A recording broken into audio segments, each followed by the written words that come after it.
Victor Patterson was 46 and worked night security at Columbia River Freight Systems in Portland, Oregon. Most people who saw him believed he was a quiet ex-military man whose best years were long gone. He drove an old 2008 Ford F-150, bought burnt coffee at the same Chevron every morning at 4:50, and carried his lunch in a faded gray cooler with a cracked handle. What nobody knew was that Victor had once led military intelligence investigations in Afghanistan. At 6:14 a.m., somebody hammered on his apartment door hard enough to shake the frame. Two Portland police officers stood outside. The younger one looked up, froze, and quietly said, "Captain Patterson, if you're watching from somewhere outside the U.S., comment your country and local time below. And if you enjoy stories where calm men let the truth do the talking, subscribe to the channel. Tomorrow's story gets even heavier." Victor Patterson's apartment sat on the third floor of an aging brick building off East Burnside Street, 6 blocks from the Willamette River. The hallway always smelled faintly of bleach and old carpet glue. Most tenants kept their doors decorated with fake wreaths or football flags. Victor's door stayed plain gray all year long. Every weekday began the same way. 4:12 p.m. wake up, 4:25 black coffee, 4:40 shower, 4:50 Chevron station on Martin Luther King Jr. Boulevard, 5:20 clock in at Columbia River Freight Systems. The routine almost never changed. The employees at the Chevron knew him as the quiet man with exact change. Medium coffee, 2 hazelnut creamers, no conversation. The cashier once asked if he ever took a vacation. Victor had looked at the lottery tickets behind the counter for a second before answering, "Not really." That was the kind of answer people remembered because it sounded like the end of a sentence instead of the beginning of a conversation.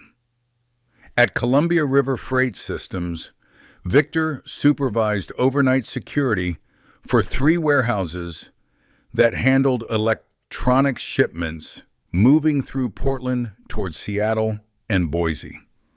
The job mostly involved cameras, gate logs, and drunk truck drivers arguing about paperwork at 2 in the morning. Most of the younger guards thought Victor was strange. Not dangerous, not intimidating, just strange. He never missed a shift, never complained, never flirted with the receptionist, never joined conversations in the break room when politics or football started bouncing off the walls. He carried the same faded gray lunch cooler every night, turkey sandwich, apple slices, black coffee in a steel thermos, always the same. One guard named Tyler Jensen once joked that Victor probably had cash buried in the woods somewhere because nobody could live that simply on purpose. Victor had looked up from the security monitor and said calmly, "People bury things because they're afraid someone will take them." Tyler laughed awkwardly after that. Nobody really knew how to respond to Victor sometimes. There was something about him that made people lower their voices without understanding why. The freight yard itself stretched across nearly 12 acres near the river docks. Floodlights washed the asphalt in pale white. Shipping containers stacked 4 high-cast giant shadows over the loading lanes. Victor liked the quiet between midnight and 3 a.m. when the trucks stopped rolling for a little while and the radios finally calmed down. Silence never bothered him. In fact, he trusted silence more than words. At 2:17 every morning, Victor walked the perimeter fence with a flashlight and a small black notebook. He wrote down tiny details most people ignored. Loose hinge on Gate 4, broken reflector near Dock C, white Honda parked outside perimeter for 7 minutes, rainwater pooling near electrical conduit. Nobody at Columbia River Freight understood why he documented so much. but Victor documented everything. Every receipt went into labeled envelopes. Every vehicle service record got scanned onto an external hard drive. Every apartment maintenance request had a copy. Even his old Ford F-150 had 2 dash cameras installed, one facing the road and one facing the cabin. The truck had 247,000 miles on it. Rust around the wheel wells, the cracked taillight taped with red plastic film. The passenger door squeaked every time it opened, but the engine ran perfectly. Victor maintained things carefully, especially the things people underestimated. Natalie Brooks used to laugh about that. "You treat that truck better than most husbands treat their wives," she once told him. That had been during the first year they lived together. Back then, her voice still softened around him. Natalie worked at Evergreen Housing Initiative downtown, a nonprofit organization that managed low-income housing grants throughout Multnomah County. She spoke confidently, dressed sharply, remembered names instantly. People trusted her within minutes of meeting her. Victor had noticed that early. She could walk into a room full of strangers and leave with invitations to dinner. Victor could spend 3 years working beside someone and still know almost nothing about their personal life. Their relationship had confused people from the beginning. Natalie liked rooftop restaurants, charity galas, expensive wine tastings. Victor preferred diners where the coffee came in thick white mugs. Natalie talked through silences. Victor listened through them. Still, for a while it worked, or at least it looked like it did. By the second year, small changes began appearing around the apartment. Natalie started taking phone calls on the balcony even during winter rain. She changed her phone password after keeping it open for nearly 2 years. Sometimes she came home smelling like expensive cologne Victor didn't own. One night she asked him casually while standing at the sink, "How much did you save from the military?" Victor had been drying a plate. "Enough." "That's not really an answer." "It's the one I have." Natalie smiled after that, but the smile looked thin around the edges. After that conversation, she started asking more questions about his retirement account, about life insurance, about whether his military contacts still kept in touch. Victor answered very little. Not because he was hiding something, because habits formed over decades did not disappear easily, especially military habits, especially investigative habits. Victor had spent years learning that people often revealed themselves while searching for information. And Natalie had started searching. One Thursday morning in March, Victor came home after shift and noticed the bathroom mirror cabinet slightly open, 3 inches. He always closed it completely. Inside, the bottle of aspirin had been moved forward. Tiny detail, almost invisible. Victor said nothing. The next week, he noticed one of the kitchen chairs pushed farther under the table than usual. Again, tiny. Again, wrong. He started checking the apartment more carefully after work. Nothing missing, nothing broken. But things felt touched, adjusted, measured. 3 nights later, while putting leftovers into the refrigerator, Victor opened the junk drawer beside the stove. Then he stopped moving completely. The spare apartment key was gone. Not misplaced. Gone. Victor stared at the empty section of the drawer for several seconds. The refrigerator hummed softly behind him. Rain tapped against the kitchen window overlooking Burnside. His expression barely changed. But something cold settled behind his eyes. Very slowly, he closed the drawer again. Then he looked toward the hallway where Natalie's coat hung beside the door. And for the first time in months, Victor Patterson began to understand that somebody was preparing the ground beneath his feet. Natalie Brooks, understood something most people never learned. A believable lie was never built all at once. It was layered slowly, patiently, one small concern at a time. At Evergreen Housing Initiative, Natalie managed public outreach programs and tenant support operations across Portland's East Side developments. The office sat inside a renovated red brick building near Northwest Gleason Street, filled with exposed pipes, glass conference rooms, and motivational posters about community trust. People like Natalie there. She remembered birthdays, sent sympathy flowers, brought homemade brownies to staff meetings. When donors visited, she knew exactly when to laugh and when to lower her voice. By 38, she had built the kind of reputation that made people defend her before hearing facts.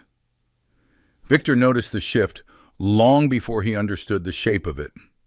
At first, it was just comments, small ones, easy to dismiss. During dinner at Serato Restaurant one Friday evening, Natalie stirred her wine slowly while speaking to another couple from work. "Victor's impossible to read sometimes," she said lightly. "I swear he could sit through a tornado without blinking." The others laughed politely. Victor kept eating. 10 minutes later, Natalie added another layer. "He's not mean or anything, just intense in this quiet way." Again, harmless on the surface. But the pattern mattered.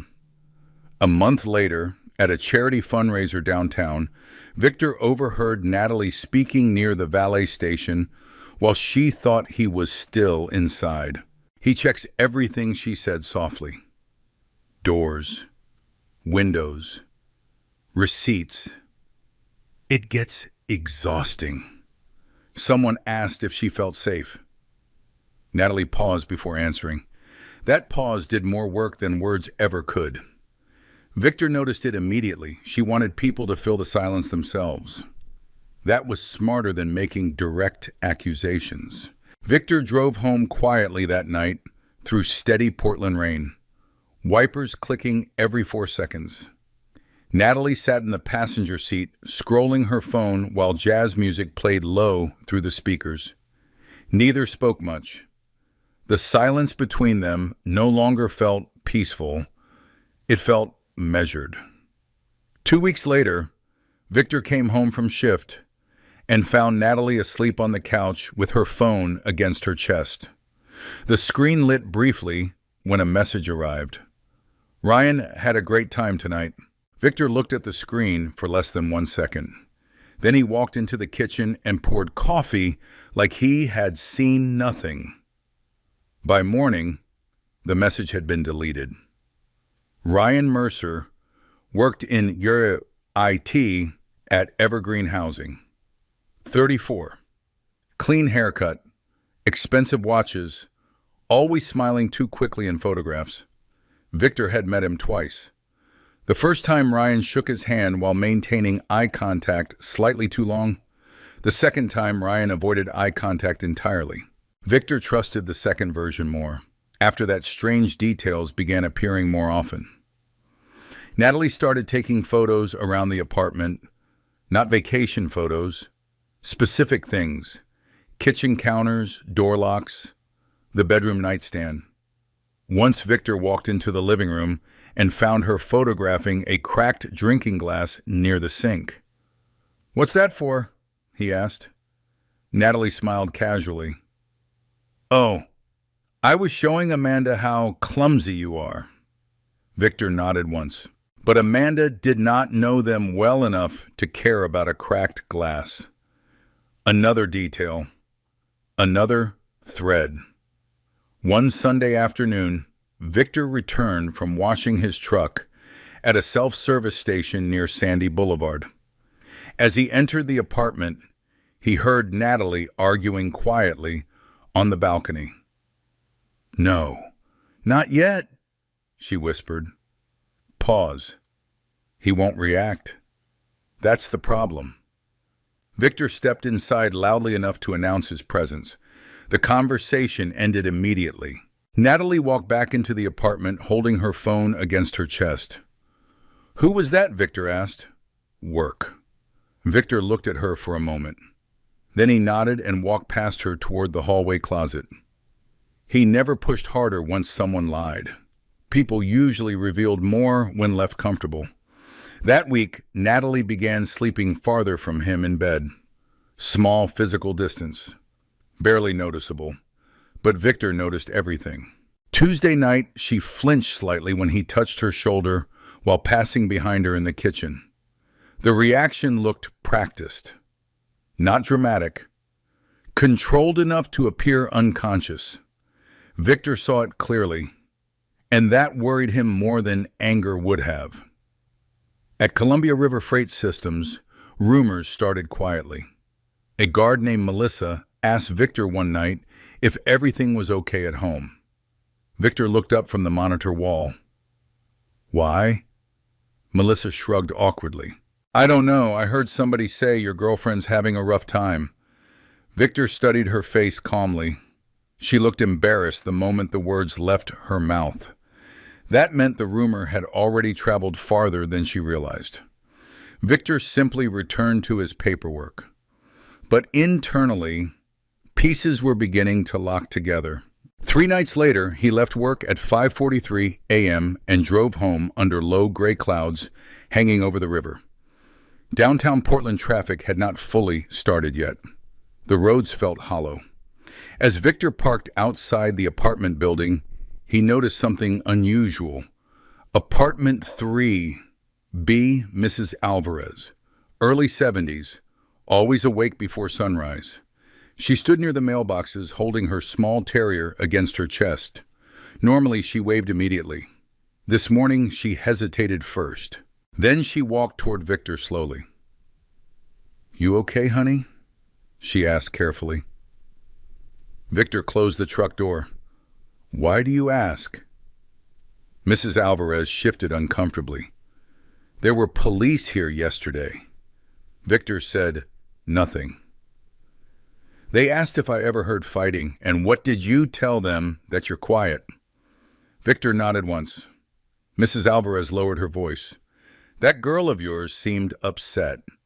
Victor thanked her politely and continued upstairs. But his heartbeat slowed into something colder now. More focused. Inside the apartment, Natalie was already dressed for work. Navy blazer, gold earrings, coffee mug in hand. She looked perfectly calm. "You're home early," she said. Traffic was light. Natalie walked over and kissed his cheek lightly. Victor smelled unfamiliar cologne again. Not his. Not new anymore either. Repeated. Consistent. While Natalie gathered her purse and laptop bag, Victor quietly observed the apartment. Everything looked normal. Almost too normal. The kitchen counters spotless. Living room cushions arranged precisely. Bedroom door slightly open. After Natalie left, Victor waited exactly 30 seconds before moving. Then he walked through the apartment carefully. No emotion, no rushing. The bedroom closet looked untouched. Bathroom normal. Kitchen normal. But when he entered the spare storage room near the hallway, he stopped. One of the cardboard archive boxes had been moved. Only a few inches. Most people would never notice. Victor crouched beside it slowly. Dust marks on the floor showed the original position clearly. Someone had opened the box recently. Inside were old military files sealed, notebooks, tax records, and external hard drives. Nothing appeared missing, but someone had gone searching. Victor closed the box carefully. Then he scanned the room one more time. That was when he saw it. Tiny scrape marks near the apartment lock. Fresh. Very fresh. Victor walked back into the kitchen silently and opened the junk drawer beside the stove again. Empty space where the spare key used to sit. He stared at it for several seconds. Outside rain hit the windows harder now. Traffic hissed through Burnside below. Victor slowly closed the drawer. Then he walked to the living room window and looked down at the street 3 floors below. A dark blue Honda Accord sat across from the building. Engine running. Ryan Mercer behind the wheel. The car pulled away the moment Victor looked directly at it. Victor watched the taillights disappear through the rain without changing expression.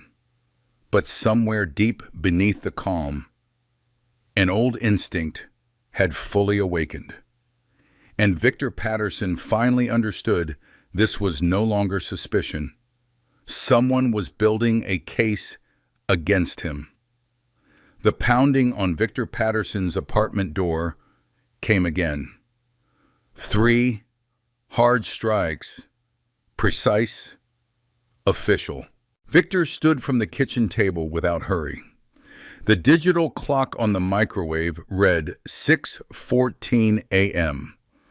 Outside Portland, rain dragged thin lines down the apartment windows while traffic moved slowly across Burnside Bridge under the gray dawn. Another knock. Victor crossed the apartment quietly. No panic. No confusion. Just observation. Before opening the door, he glanced automatically at the deadbolt chain lock and peephole angle. 2 officers stood outside beneath the flickering hallway light. Portland Police Bureau. Full uniforms. Rain still dripping from their shoulders. Victor unlocked the door and opened it halfway. The younger officer froze immediately. Not dramatically, just enough. His jaw tightened for half a second before training pulled his face back under control. "Captain Patterson," he said quietly. Victor recognized him at once. Daniel Ruiz, thinner now than he had been in Kandahar, older around the eyes, but still carrying the same rigid posture of a man who never completely left military structure behind. Beside him stood a second officer Victor had never seen before. Female. Early 30s, sharp posture, alert eyes. Her badge read, Officer M. Holloway. Daniel recovered first. "Sir," he corrected himself quickly. "Victor Patterson." "Yes." Daniel cleared his throat. "We need to speak with you regarding a complaint filed this morning." Victor opened the door wider. "Come in." Officer Holloway stepped inside first, scanning automatically. Standard procedure. Victor noticed the slight downward angle of her body camera. Brand new unit. The protective plastic still partially attached near the lower edge. Daniel entered second. The apartment looked exactly the way it always did. Clean counters, boots, a line near the door. Gray couch, no clutter, no alcohol bottles, no visible damage. Officer Holloway spoke first. "We received a report involving threats and possible domestic intimidation connected to this residence." Victor nodded once. "From Natalie Brooks." Neither officer answered immediately. That was answer enough. Daniel watched Victor carefully now. Not looking for aggression, looking for deviation. Victor knew the look because he had trained men to use it years earlier. What kind of threats? Victor asked calmly. Officer Holloway opened a slim notebook. "Miss Brooks alleges repeated intimidation, verbal threats, stalking behavior, and concern for her physical safety." Victor listened without interruption. She also provided supporting evidence. Holloway added. Victor looked at Daniel instead of her.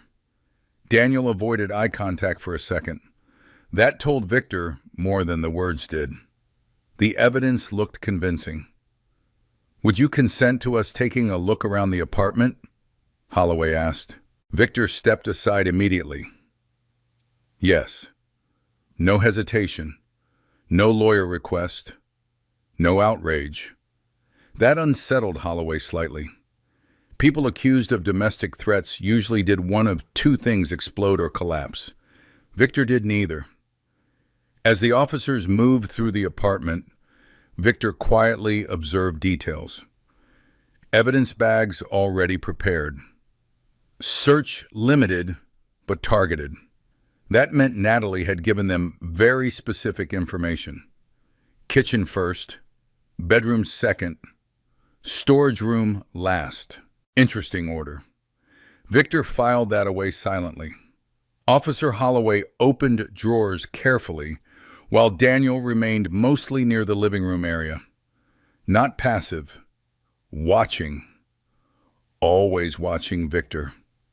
At one point, Holloway paused beside the knife block in the kitchen. "One missing?" she asked. Victor looked over. "Utility knife," he said. "When did you notice?" "Didn't." That answer earned another glance from Daniel. Most people knew exactly when knives disappeared after accusations like these. Victor's lack of reaction created tension Holloway could not quite place. Then she moved toward the hallway closet. Victor's eyes followed once. Only once. Daniel noticed that too. The closet door opened. Inside sat cleaning supplies, folded jackets, and a plastic storage bin near the floor. Holloway crouched slightly, then stopped moving. "Officer," she said quietly. Daniel stepped closer. Holloway lifted a kitchen utility knife wrapped loosely in a gray dish towel, exactly where Natalie had described it. Victor's face remained still, but internally, a mechanism locked into place. Too clean, too exact. The towel itself was wrong. Victor never used kitchen towels in the hallway closet. Daniel looked at the knife carefully before placing gloves on. "Bag it," he said quietly. Holloway slid the knife into an evidence bag while reading serial numbers aloud for body cam documentation. Victor listened carefully. Evidence seal 44791. Time logged 6:21 a.m. Officer, initials, correct. Procedure clean, good. Very good. Daniel finally looked directly at Victor again. "Miss Brooks stated you threatened her with this 3 nights ago." Victor spoke calmly. "I never touched that knife." Holloway's eyes narrowed slightly. Not disbelief. Evaluation. Daniel asked the next question carefully. "When did Miss Brooks last stay here yesterday morning? Does she still have access to the apartment?" Victor paused. "One spare key is missing. That changed the room slightly. Not dramatically, just enough." Holloway straightened slowly. "Did you report the missing key?" "No." "Why not?" Victor met her eyes evenly. "Because I wanted to know why it disappeared first." Silence settled for a second. Rain tapped softly against the windows. Far below, a garbage truck hissed through the street. Daniel remembered that tone. Victor used it overseas before briefings went bad. Calm, controlled, dangerously patient. Sir Daniel said carefully, "Miss Brooks also provided photographs of bruising and screenshots of threatening messages." Victor nodded once. "She would." Holloway looked up immediately. "What does that mean?" Victor answered without emotion. "It means she prepared this." Daniel felt tension tighten beneath his ribs. Holloway's expression hardened slightly. "You understand these are serious accusations?" "Yes." "And you're saying they're false?" "Yes." Still no anger, No pleading, no dramatic denial. That bothered Holloway more than shouting would have. She had worked enough domestic cases to recognize emotional patterns. Victor fit none of them. Daniel stepped toward the kitchen counter. "Victor," he said quietly, "do you mind if I ask you something directly?" "Go ahead. Why are you this calm?" For the first time, Victor's eyes shifted slightly. Not emotional, reflective, because panic destroys observation. Daniel stared at him silently. Same answer, same man. Kandahar flashed briefly through his memory. Dust storms, radio static, Victor Patterson kneeling beside a false intelligence report while mortar fire echoed outside concrete walls. Panic destroys observation. Victor had said it then too. Holloway interrupted the silence. "Based on the complaint and evidence recovered, we need you to come with us for further questioning." Victor nodded immediately. "Am I under arrest?" "Not currently." Victor reached for his jacket calmly. No resistance. No negotiation. As he slipped the jacket on, he noticed movement through the rain-covered window. Across the street, dark blue Honda Accord, engine idling. Natalie sat inside. Even from 3 floors up, Victor recognized the outline of her posture instantly. Waiting, watching, expecting. Holloway followed his gaze toward the window. "Is that her vehicle?" "Yes." Daniel looked too. Natalie quickly turned her face away. "Interesting. Very interesting." Victor picked up his wallet keys and folded them carefully into his pocket. Then he looked at Daniel. "Make sure chain of custody stays clean." Holloway frowned slightly at the statement. Daniel didn't. Because Daniel suddenly understood something uncomfortable. Victor Patterson was not reacting like a man surprised by false accusations. He was reacting like a man already studying the structure behind them. And somehow, that felt far more serious. As the 3 of them walked down the apartment hallway toward the elevators, Victor heard Mrs. Alvarez's door open slightly behind them. A frightened old woman watching through the crack. Another witness. Another rumor beginning. Down in the parking lot, Natalie remained inside the Honda. Victor walked past without looking directly at her. But through the rain-streaked windshield, he saw it clearly. The small smile beginning to form at the corner of her mouth. The interview room at Portland Central Precinct smelled faintly of old coffee and disinfectant. Gray table, gray walls, one camera mounted high in the corner. Victor Patterson sat with both hands resting calmly in front of him while rainwater dried slowly on the shoulders of his jacket. 7:03 a.m. He had already counted 3 separate camera positions on the way inside the building.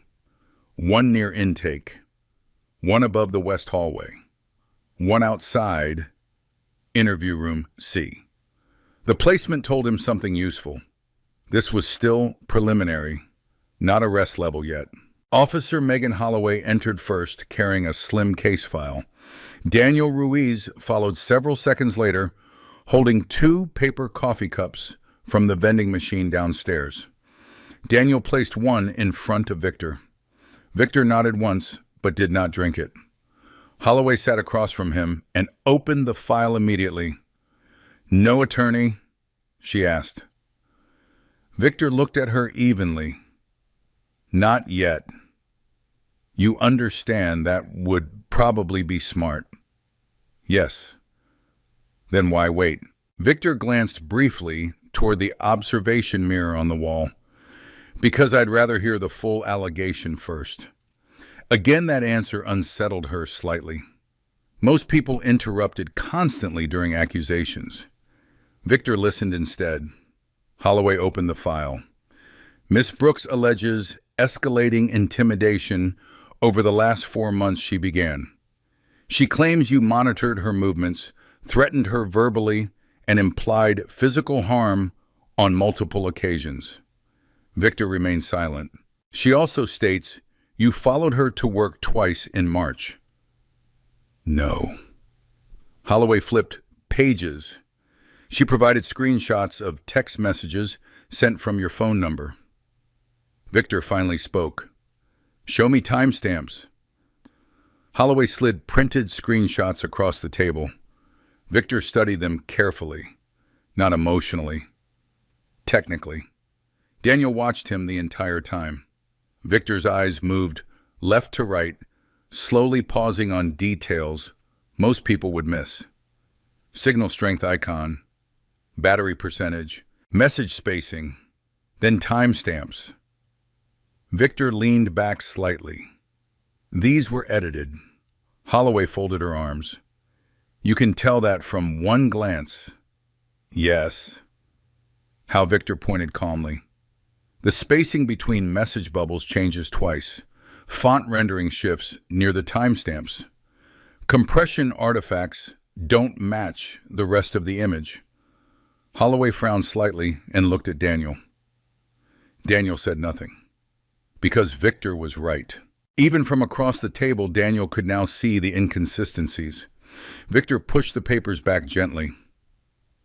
She's rushing, he said quietly. What does that mean?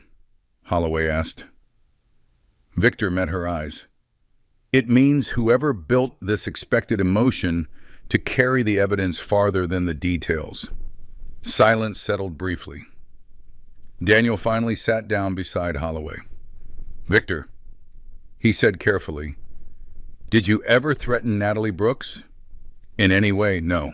Did you place that knife in the hallway closet? No. Did you know she was going to file this report? Victor paused. Not officially. Daniel narrowed his eyes slightly. What does that mean? Victor looked down briefly at the untouched coffee cup. People preparing false accusations behave differently. They test reactions before escalation. Holloway crossed her arms tighter. You're speaking like an investigator. Victor looked at her calmly. I was one. That was the first direct acknowledgement of his military background since entering the station. Daniel glanced toward the mirror instinctively. Somebody behind it was definitely listening now. Victor continued. Small narrative changes, controlled emotional displays, third-party rumor seeding, staged fear responses, rehearsed body language. He looked back up. Natalie started building this weeks ago. Holloway tapped her pen once against the file. You're very certain. I pay attention. Daniel leaned back slightly. That part had not changed at all. Years ago in Afghanistan, Victor Patterson had once identified a compromised local interpreter because the man stopped making eye contact during weather briefings. Not during interrogations. Weather briefings. That level of observation had saved lives. Now Daniel sat watching the same calm man analyze a domestic accusation with almost surgical precision. And somehow, that made the room colder. Holloway opened another folder. There's more. She slid several photographs across the table. Bruises on Natalie's forearm. Red marks near her wrist. Victor studied them quietly. Then he pointed at one image, taken in her office bathroom. Holloway blinked. How do you know that tile pattern? Evergreen Housing renovated those bathrooms last fall. Daniel looked at Victor carefully. No hesitation again. No bluffing. Just details. Victor slid the photos back. The bruising is superficial. You a doctor too? Holloway asked sharply. Victor ignored the tone. Pressure discoloration, not impact trauma. Holloway exhaled slowly through her nose. Do you understand how bad this looks for you? Yes. And you're still this calm. Victor finally picked up the coffee cup and took one sip before answering. Emotion doesn't improve evidence. Daniel looked down for a second after hearing that. Same cadence. Same discipline. Back overseas, younger soldiers used to mistake Victor's calmness for detachment until operations went bad. Then they realized calmness was the reason people survived around him. Holloway turned another page. There's also witness testimony.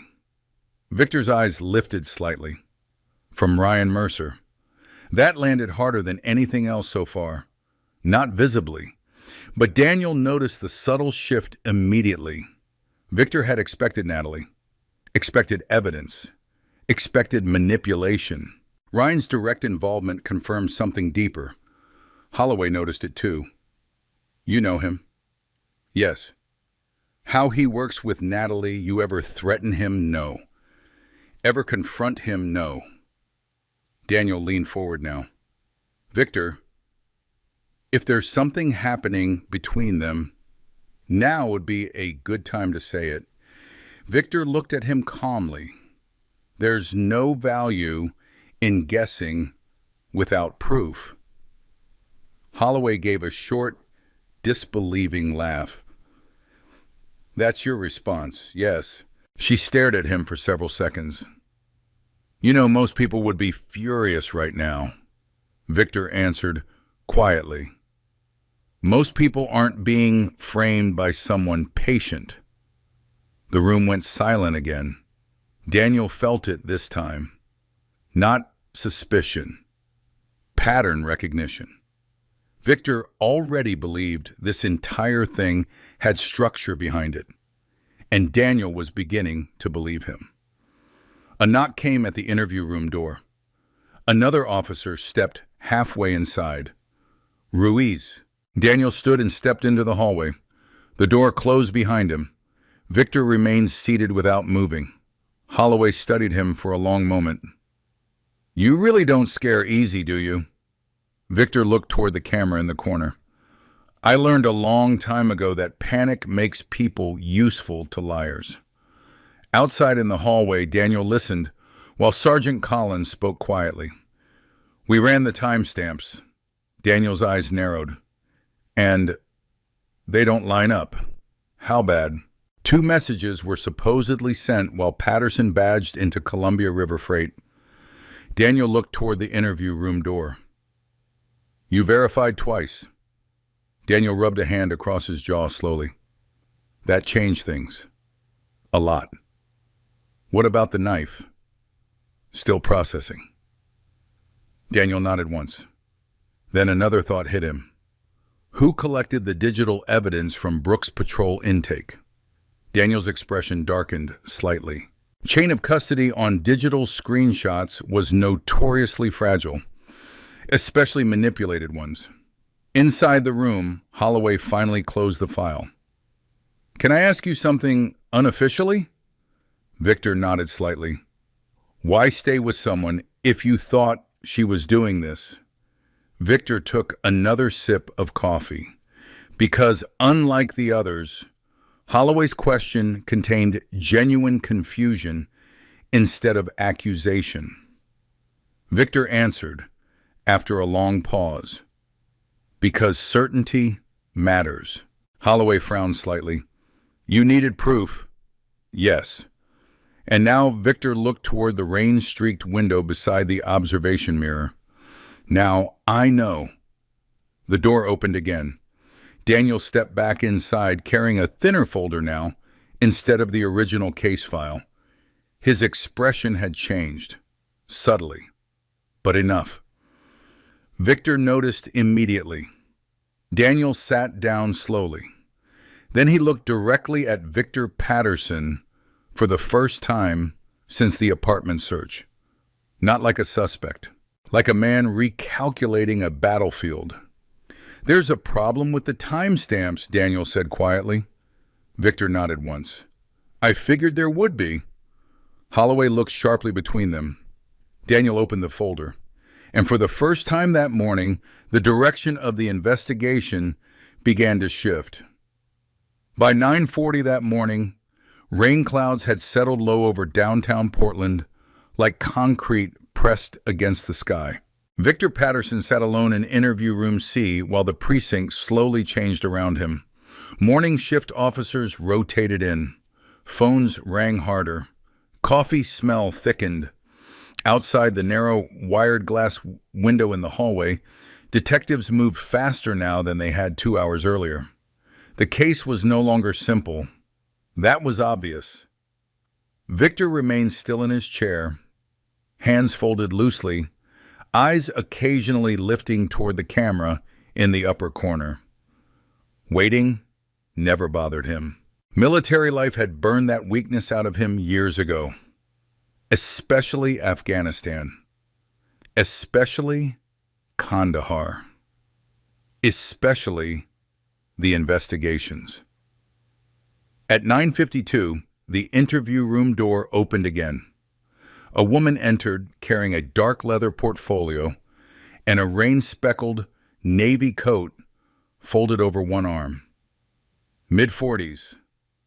Sharp posture, controlled expression. Rebecca Sloan. Victor stood immediately. Not out of fear. Respect. Rebecca had spent 11 years as a prosecutor before moving into criminal defense work across Multnomah County. She had a reputation for dismantling sloppy police work without theatrics. She shook Victor's hand once, firm, direct. Then she sat down across from him. "I've reviewed the preliminary complaint," she said calmly. Victor nodded. And Rebecca opened the portfolio. "The accusation is aggressive. The evidence is less impressive." Victor leaned back slightly. "The time stamps." "Yes." Rebecca slid printed copies onto the table. 2 screenshots place you sending threats at 11:14 p.m. and 11:26 p.m. Tuesday night. Victor already knew where this was going. At 11:09, Rebecca continued, "You badged into Columbia River Freight Systems." She tapped another document.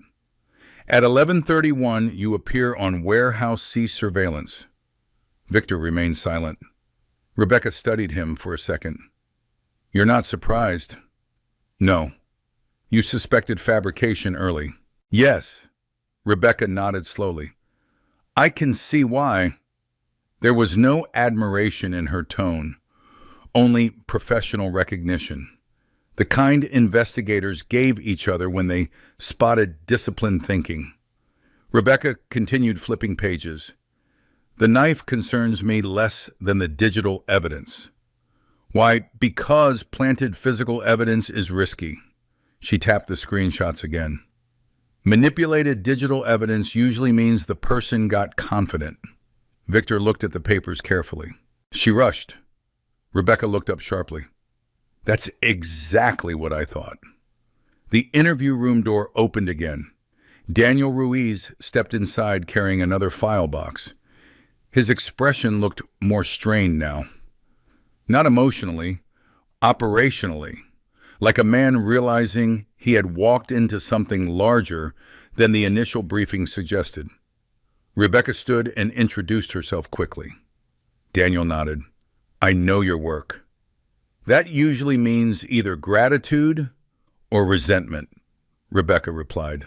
Daniel almost smiled. "Today, probably gratitude." Victor noticed that immediately. Another shift. Another angle changing. Daniel placed the box on the table. "We recovered preliminary metadata from the screenshots," he said. "Creation timestamps don't match export timestamps." Rebecca folded her arms. "Edited? Likely." Victor remained quiet. Daniel looked toward him briefly before continuing. "There's more." He opened the box and removed a sealed evidence envelope.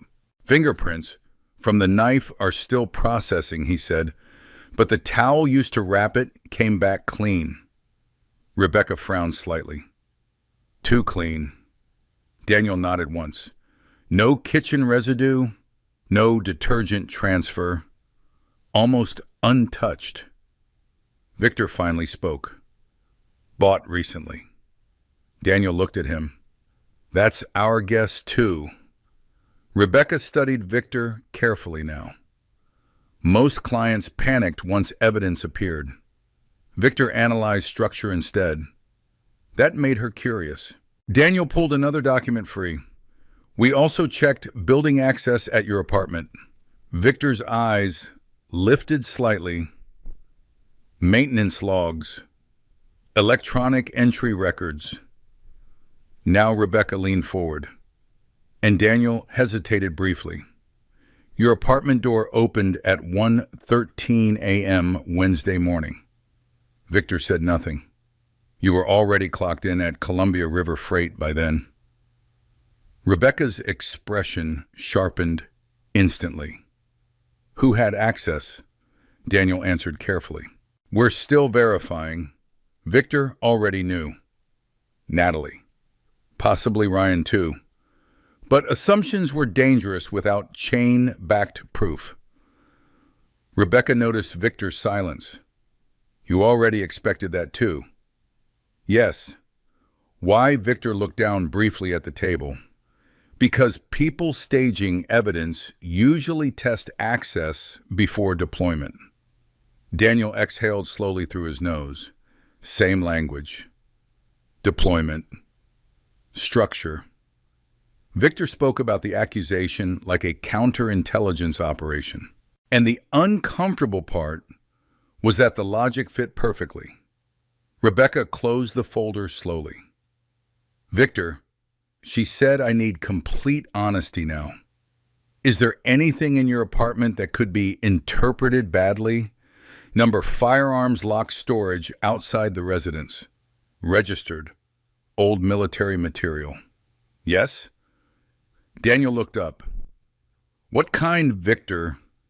Paused briefly. Investigative archives, personal logs, service documents. Rebecca narrowed her eyes slightly. You kept operational records, not classified material, but detailed. Yes. Daniel exchanged a glance with Rebecca. That could become important later. Very important. Rebecca leaned back. I want to see everything. Victor nodded once. There's a gray case in the storage room closet. Daniel's eyes shifted immediately. The storage room. The same room where the knife had been found. Victor continued calmly. Combination lock. Top shelf. What's inside? Rebecca asked. 30 years of habits. That answer sat quietly in the room for a second. Then Daniel spoke carefully. You documented everything. Yes. How much is everything? Victor looked directly at him now. Enough. Daniel almost laughed despite the tension. Same answer pattern. Minimal words. Maximum meaning. Years ago in Afghanistan, younger soldiers used to complain Victor spoke like sealed documents. Nothing unnecessary ever escaped. Rebecca stood. I'm filing immediate requests for surveillance preservation. Daniel nodded quickly. We're already moving on that. Good, Rebecca replied. Because if this is staged, they escalated too early. Victor watched both of them carefully now. Neither fully realized the larger danger yet. False accusations were one thing. Structured false evidence was another. But coordinated narrative construction across multiple witnesses, that required planning. And planning usually left trails. Rebecca gathered her papers. I also want access to Natalie Brooks' original device submissions. Daniel hesitated. That may take time. Rebecca's expression hardened. Then move faster. The room fell quiet again after she left. Daniel remained standing near the door. Victor finally looked at him fully. You shouldn't have come personally this morning. Daniel frowned slightly. What Victor's voice stayed calm. You recognized me immediately. That creates vulnerability for you inside the department. Daniel stared at him. Even now, Victor was analyzing operational consequences. Not self-pity, not anger. Systems. Always systems. Daniel leaned against the wall quietly. You know what bothered me most this morning? Victor waited. The knife. Victor said nothing. It was too perfect, Daniel admitted. Exact location, exact description, exact timing. Victor nodded once. Real investigations are messy. Daniel looked at him carefully. You think she planned all this alone? Victor answered, after several seconds. No. Daniel felt something cold move slowly through his stomach, because he believed that answer immediately. The interview room door opened again. A young officer stepped inside hurriedly. Ruiz Daniel straightened. What? We got traffic camera pulls from East Burnside, and the officer looked briefly toward Victor before answering. There's footage of a blue Honda Accord outside Patterson's building around 100 a.m. Daniel's expression darkened instantly. Driver identified, not yet. Victor already knew. Ryan Mercer. But still, he said nothing, because silence forced investigations to walk their own path. And investigations built independently survived in court. Daniel grabbed the folder quickly. We're pulling the full traffic route now. The younger officer nodded and disappeared again. Daniel looked back toward Victor. For the first time all morning, the officer no longer looked like someone handling a domestic complaint. Now he looked like a former soldier standing near the edge of an intelligence operation. And Victor Patterson recognized that expression immediately, because years ago, he had worn it himself. As Daniel turned to leave, Victor finally spoke again. One more thing. Daniel stopped. Victor's eyes remained calm. Make sure they preserve the apartment hallway cameras before management overwrites them. Daniel stared at him for a second. Then realization hit. Timeline. Entry axis. Physical placement. Movement. Victor wasn't defending himself anymore. He was already reconstructing the crime scene. At 1:15 that afternoon, Portland rain finally stopped. The city looked washed but colorless, beneath a blanket of gray cloud stretching over the riverfront. Water still dripped from traffic lights along Burnside, while pedestrians moved quickly under damp coats and umbrellas. Inside Rebecca Sloan's office near Southwest Morrison Street, 4 computer monitors glowed across a long oak conference table. Victor Patterson sat quietly at one end while Rebecca built timelines. Not theories. Timelines. That difference mattered. Rebecca worked fast without appearing rushed. Legal pads spread around her like organized debris. Surveillance requests, access logs, phone records, traffic camera retrieval notices. Victor watched silently while she pinned times together, minute by minute. Tuesday, Rebecca said, circling one entry. Natalie claims you sent threatening messages at 11:14 p.m. Victor nodded once. Rebecca pointed at another screen. Your company badge logged entry at 11:09. Another click. Warehouse camera footage appeared. Timestamp 11:31 p.m. Victor, walking across Dock C carrying a flashlight and clipboard. Rebecca leaned back slightly.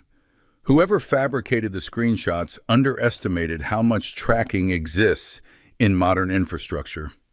Victor's expression barely changed. That's common. Rebecca looked at him carefully. You've dealt with fabricated evidence before. It was not a question. Victor looked toward the rain-streaked office window. In military investigations, people lie when pressure outweighs loyalty. Rebecca folded her arms. Civilians, Victor answered quietly. When desire outweighs patience. That answer stayed in the room for a second. Rebecca returned to work. Okay, let's keep going. She opened another folder. Building access logs from Victor's apartment complex. Electronic key entry records. Maintenance elevator timestamps. Rebecca highlighted one line. Apartment 3, C113 AM. Victor already knew it was there.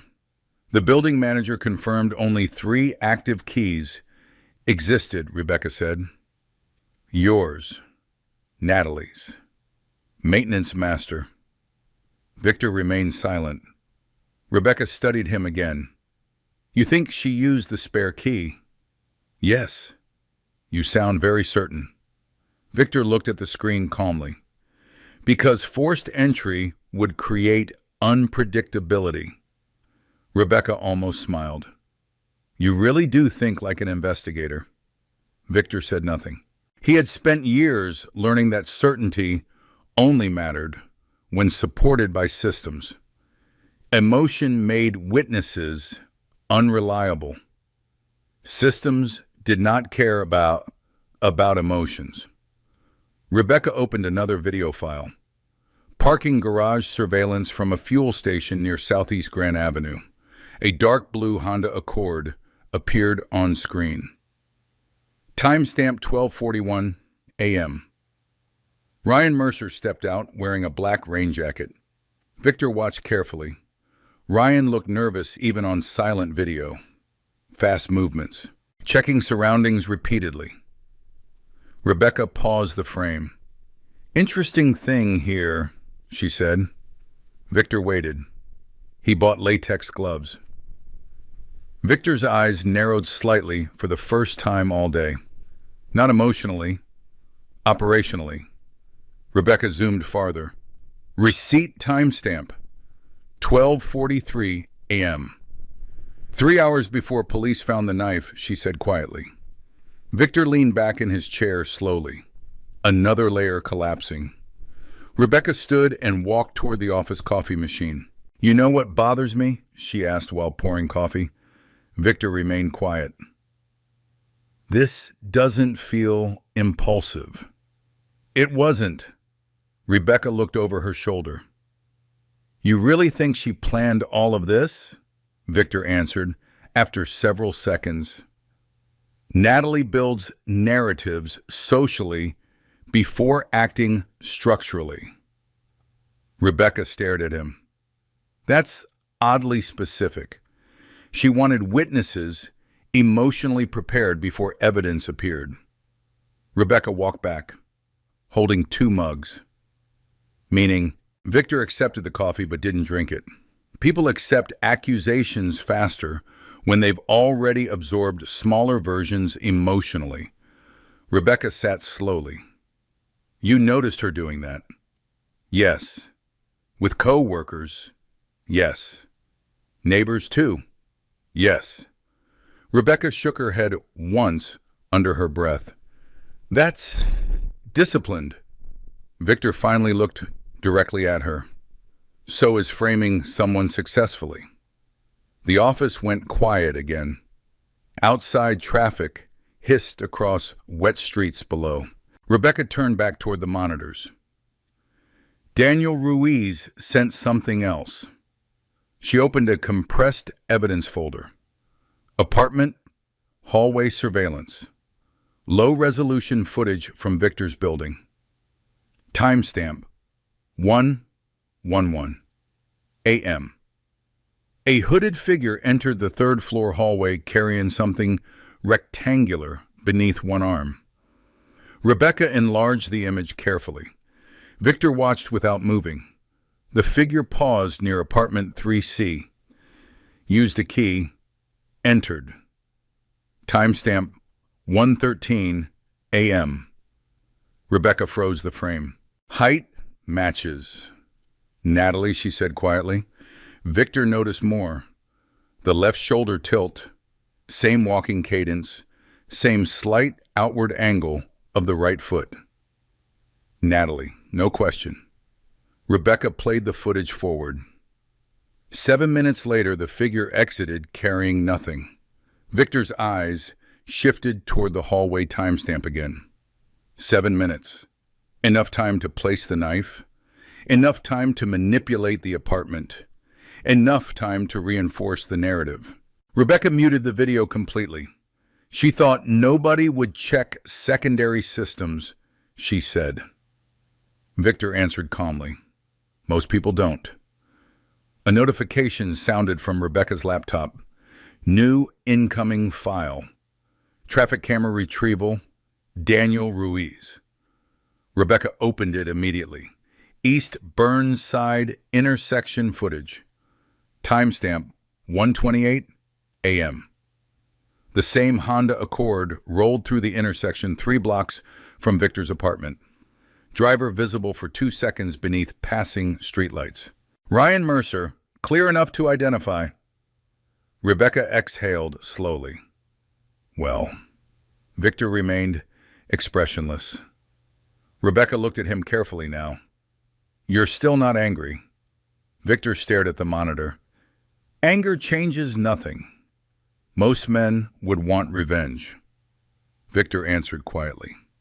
Most men didn't spend years documenting false battlefield reports. Rebecca leaned back slightly after hearing that. For the first time since meeting him, she understood something important. Victor Patterson's calmness was not emotional numbness. It was training. Years of separating facts from noise until emotional reaction became secondary to verification. That made him extraordinarily difficult to manipulate. Her office phone rang suddenly. Rebecca answered, Yes. Pause. Her expression sharpened immediately, when another pause. I'll handle it. She hung up and looked toward Victor. That was Daniel. Victor waited. Natalie filed a second supplemental complaint. Victor's face remained still. What kind? She claims you followed her this morning near St. Vincent Medical Center. Victor blinked once slowly. Nothing more. Rebecca narrowed her eyes. You have an alibi? Yes. We're warehouse perimeter inspection. 12 witnesses. Rebecca nodded immediately. Good. Victor took his first sip of coffee. Still warm, still bitter. Rebecca opened another notepad. She's escalating because the first evidence isn't holding. Victor nodded once. She's trying to force emotional pressure onto the investigation. Rebecca looked at him carefully. You really saw this coming, didn't you? Victor answered honestly. I saw preparation, not timing. Rebecca tapped her pen thoughtfully. She underestimated documentation. No, Victor corrected quietly. She underestimated procedure. That answer stayed with Rebecca. Because he was right. The case was shifting not because of dramatic revelations, not because of emotional speeches, because systems were beginning to contradict the lie. Badge scans, traffic cameras, metadata, access logs. The structure itself was turning against the accusation. Rebecca's phone buzzed again. Text from Daniel. She read it silently before looking up. What now? Victor asked. Rebecca slid the phone across the table. Photo attached. Ryan Mercer's vehicle parked outside Victor's apartment building at 12:58 a.m. Clear license plate. Clear timestamp. Clear rain conditions matching hallway footage. Rebecca folded her arms slowly. Your instincts were correct. Victor stared at the image for several seconds. Then he spoke quietly. No. Rebecca frowned slightly. What Victor looked toward the darkening office windows. My instincts only suggested structure. His eyes returned to the photograph. This is proof. Natalie Brooks filed the second complaint at 6:42 p.m. By 7:15, the paperwork had already reached Daniel Ruiz's desk at Portland Central Precinct. Daniel read the statement twice without speaking, then a third time. Outside his office window, evening rain drifted across downtown Portland, while patrol lights reflected red and blue across wet streets below. The complaint claimed Victor Patterson had followed Natalie near St. Vincent Medical Center earlier that morning. According to her statement, Victor parked across the street from the hospital, watched her for nearly 20 minutes, then drove away after she noticed him. Attached were two grainy cell phone photographs. Dark pickup truck, male silhouette, low resolution. Just believable enough. Daniel leaned back slowly in his chair. Too fast. Everything was happening too fast now. False evidence worked best when pressure never stopped building. Daniel knew that. If Natalie kept adding accusations faster than investigators could dismantle them, eventually somebody higher up would push for formal charges simply to avoid political risk. That was likely the strategy. Keep escalation ahead of verification. Daniel grabbed the case file and headed downstairs. Interview room B. Ryan Mercer sat waiting inside. Nervous, leg bouncing constantly beneath the metal table. Hands clasped too tightly, Daniel noticed sweat stains under Ryan's collar despite the cold weather outside. Not the posture of a calm witness. Daniel entered without speaking immediately. He closed the door, sat down, opened the file slowly. Silence stretched. Ryan finally broke first. So, am I in trouble or something? Daniel looked up calmly. That depends. Ryan swallowed. I already told officers everything. You told them Victor Patterson threatened Natalie, yes. You also stated you saw him outside Evergreen Housing 2 weeks ago. Ryan nodded quickly. Daniel flipped a page. And now Natalie claims Victor followed her near St. Vincent Medical Center this morning. Ryan hesitated slightly. Right. Daniel watched him carefully. There it was, delay, tiny but real. You were with her? Daniel asked. Yeah. What time? Ryan looked toward the ceiling briefly, trying to reconstruct instead of recall. Bad sign. Maybe around an Daniel wrote nothing down. What was Natalie wearing? Ryan blinked. What? At the hospital. Oh, black coat. Daniel held his eyes for several seconds. Then he opened another folder. Interesting. Ryan shifted uncomfortably. Daniel slid a printed document across the table. Employee shift verification. Columbia River Freight Systems. Victor Patterson logged continuous activity from 9:18 a.m. through 11:47 a.m. Multiple camera confirmations. Multiple witnesses. Ryan stared at the paper. Daniel watched the panic begin behind his eyes. Not dramatic, just enough. You understand the problem here? Daniel asked quietly. Ryan swallowed hard. Maybe the timing's off. The timing, Daniel replied calmly, is very off. Silence settled heavily into the room.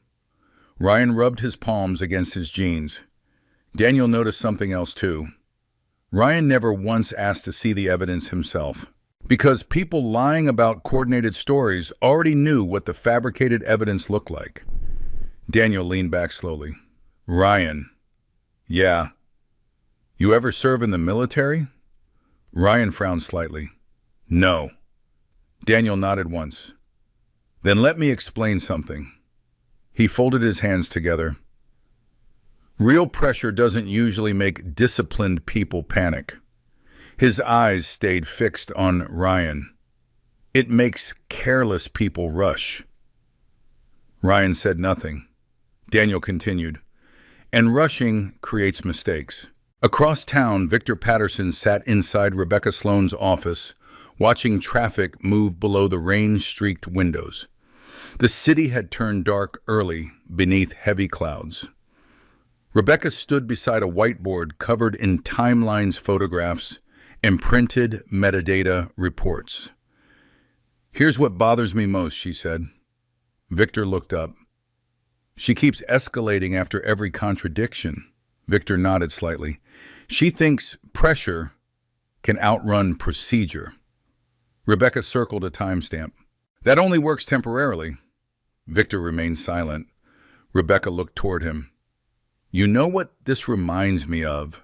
Victor waited. A prosecutor trying to force a weak case through public emotion before evidence collapses.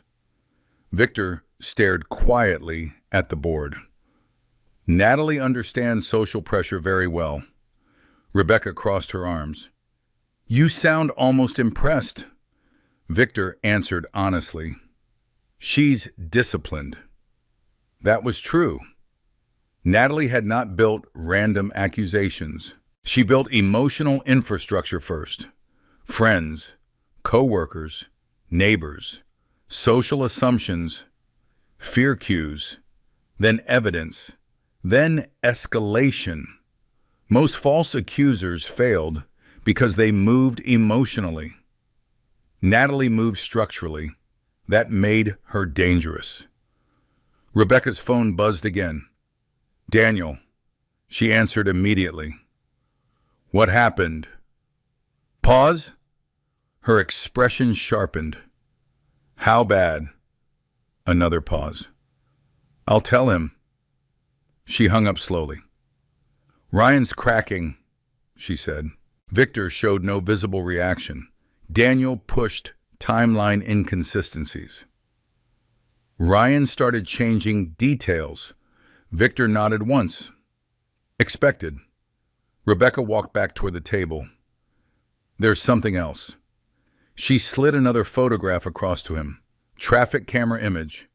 Ryan's Honda Accord. Timestamp 12:58 a.m. Same night the knife appeared.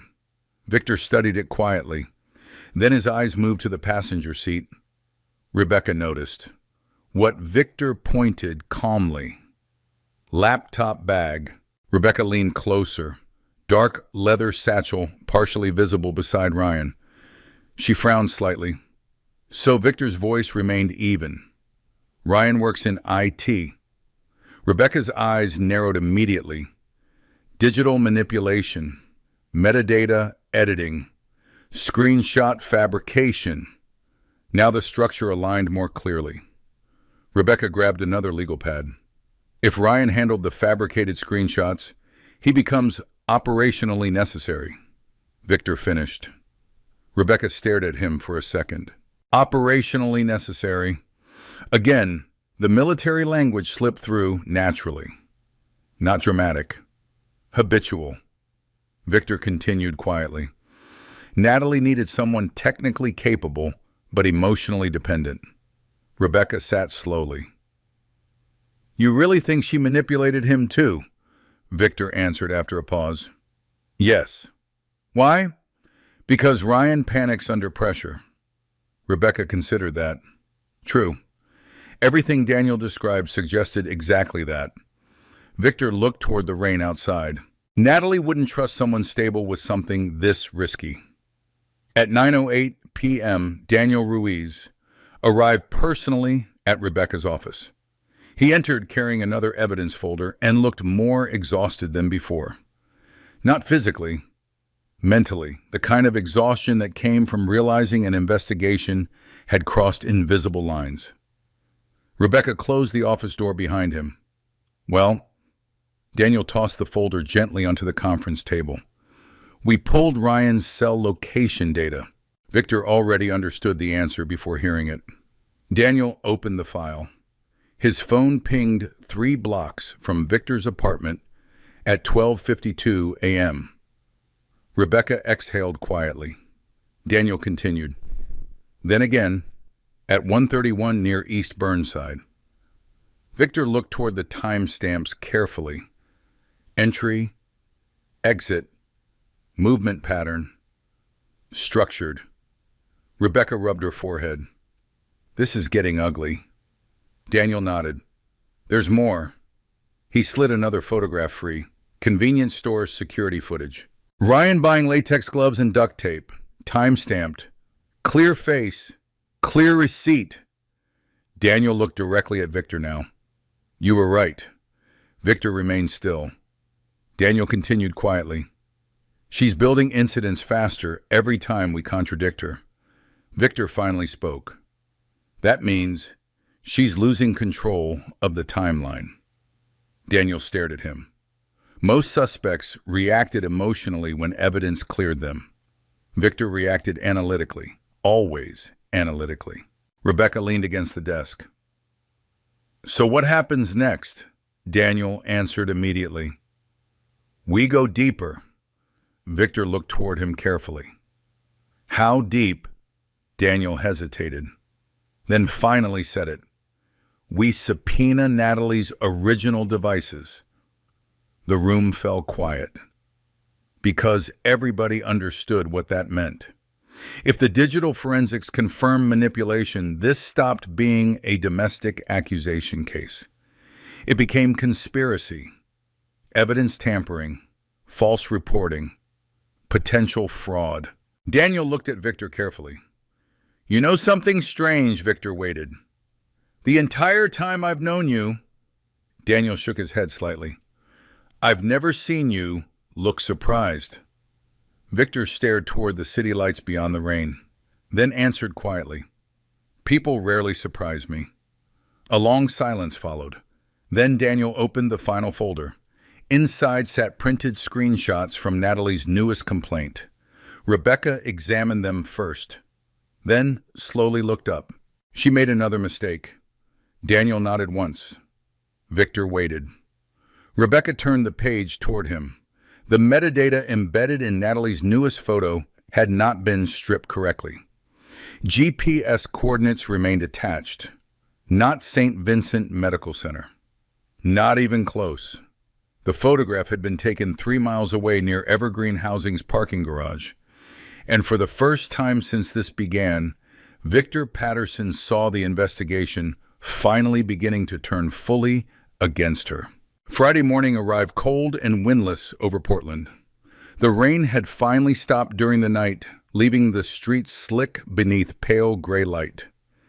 Downtown traffic crawled slowly past coffee shops and food trucks, while the Willamette River moved dark and heavy beneath the bridges. At 7:10 a.m., Victor Patterson unlocked the storage unit 3 miles east of his apartment near an industrial lot off Northeast Halsey Street. Rebecca Sloan stood beside him holding a paper coffee cup in one hand and legal folders under the other arm. You rent this place personally? She asked. Yes. How long? 12 years. Rebecca looked around the narrow storage corridor lined with steel roll-up doors and fluorescent lights. Very military. Victor ignored the comment. Unit 214 opened with a metallic rattle. Inside sat shelves organized with exact spacing, labeled archive boxes, tool cases, plastic-sealed document bins. Nothing stacked carelessly. Nothing random. Rebecca stepped inside slowly. This is either impressive, she said quietly, or slightly terrifying. Victor walked toward the back wall. Then he crouched beside a gray hard-shell case, roughly the size of a carry-on suitcase.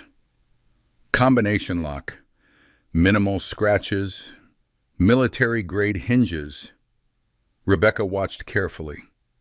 This, the famous gray case. Victor nodded once. The lock clicked open. Inside sat rows of external hard drives, notebooks, labeled folders, and neatly organized flash storage containers. Rebecca stared down at the contents silently. This is 30 years of documentation. Most of it? You kept all this. Victor opened a smaller folder. Patterns matter. Rebecca picked up one notebook carefully. Every page contained compact handwriting, dates, locations, observations, maintenance logs, schedules, conversations, not obsessive, structured, like an investigator building timelines nobody else could see yet. Rebecca flipped through several pages. You documented your relationship too? Yes. She looked up sharply. How detailed, Victor answered calmly. Enough. Again that word. Enough. Never more than necessary. Rebecca noticed something then. The notebooks did not contain emotional entries. No venting, no dramatic language, only observations. April 14th. Natalie returned home 1:12 a.m., smelled of unfamiliar cologne. May 3rd. Spare key repositioned in kitchen drawer. June 11th, Ryan Mercer vehicle observed near apartment at 11:48 p.m. Rebecca slowly closed the notebook. You were building a timeline before the accusation started. Victor looked at the open gray case. I was identifying behavioral change. Rebecca studied him carefully. You suspected infidelity, yes. But not this. Victor paused. No. Silence settled briefly inside the storage unit. Outside, somewhere beyond the corridor, a delivery truck backed up with a long mechanical beep. Rebecca opened another folder from the gray case. Dashcam archives. Dated. Categorized. Backed up twice. She looked up slowly. You really documented everything, Victor answered quietly. I learned a long time ago that memory becomes unreliable under pressure. That sentence lingered heavily in the cold storage unit air. Rebecca suddenly understood why Victor seemed emotionally untouchable throughout the investigation. He trusted systems more than feelings. Systems could survive attacks. Emotions could not. Victor removed a small black hard drive from the case. This matters most. Rebecca took it carefully. What's on it? Apartment security backups. Rebecca frowned. You installed private cameras, motion sensors only, legal coverage areas. Rebecca's eyes narrowed slightly. You never mentioned this. I wanted independent retrieval first. Smart. Very smart. If police collected footage before Victor secured original copies, chain of custody complications could appear later. Rebecca connected the drive to her laptop. Files populated instantly across the screen. Time-stamped hallway motion logs. Entry chimes. Door activity. Rebecca clicked one at random. June 14th, 1:11 a.m. The hallway outside Victor's apartment appeared grainy but usable. Rebecca watched the footage carefully, then froze. Natalie. Clear enough now. No hood this time. Dark coat. Hair tied back. Using a key. Entering the apartment. Rebecca leaned closer. She didn't know about this camera. Victor said nothing. The footage continued. 7 minutes later, Natalie exited carrying nothing. Then another figure appeared briefly at the far hallway intersection. Ryan Mercer. Rebecca stared at the screen. Well, Victor remained still beside her. Rebecca rewound slowly. Ryan never approached the apartment directly. He acted as lookout, watching both stairwells, monitoring movement. Rebecca looked up sharply. This was coordinated. Yes. Jesus Christ. Victor's expression never changed. Rebecca exhaled slowly. No wonder you wanted independent retrieval. Victor nodded once. If they realized this footage existed, they might attempt deletion. Rebecca immediately copied the files onto encrypted legal storage. Then another thought hit her. Did Natalie know about this storage unit? Number 'em. What about the gray case? Number Rebecca leaned back, seated in the folding chair slowly. That may have saved your life. Victor looked toward the fluorescent ceiling lights. Maybe. At 9:32 a.m., Daniel Ruiz arrived. Rebecca had called him 20 minutes earlier using encrypted evidence transfer protocol instead of ordinary email. That alone told Daniel how serious things had become. He entered the storage unit quietly, then stopped after seeing the shelves. "What is all this?" Victor answered calmly. "Documentation." Daniel looked around slowly. "You live like this?" Rebecca handed him the laptop. "Watch." Daniel viewed the hallway footage once, then again, then a third time without speaking. Natalie entering, Ryan standing lookout, precise timestamps, clean sequence. His jaw tightened slowly. "That's conspiracy," he muttered. Rebecca nodded. "And evidence tampering." Daniel rubbed a hand across his face. "This case is turning radioactive." Victor remained silent. Daniel looked toward him. "You knew she was escalating." "Yes, but you still didn't stop her." Victor's eyes moved calmly toward him. "Interruption without proof creates argument." He nodded toward the screen. "Observation creates evidence." Daniel stared at him for several seconds. Years ago, overseas, Victor Patterson had dismantled fraudulent supply operations by waiting months instead of acting emotionally. Daniel remembered that now. Victor did not react quickly. He reacted permanently. Rebecca opened another folder from the gray case. Military service records, recommendations, operational commendations. Daniel glanced down casually at first, then froze. His expression changed instantly. "Wait." He picked up the top document. Captain Victor Patterson, Joint Intelligence Operations Group, Kandahar Province. Daniel looked up slowly. "You were with JIOG?" "Yes." Daniel stared at him. Most people had no idea what Joint Intelligence Operations Groups actually handled. Counterintelligence, internal investigations, corruption exposure, false reporting, human reliability analysis. Suddenly, everything about Victor made terrifying sense.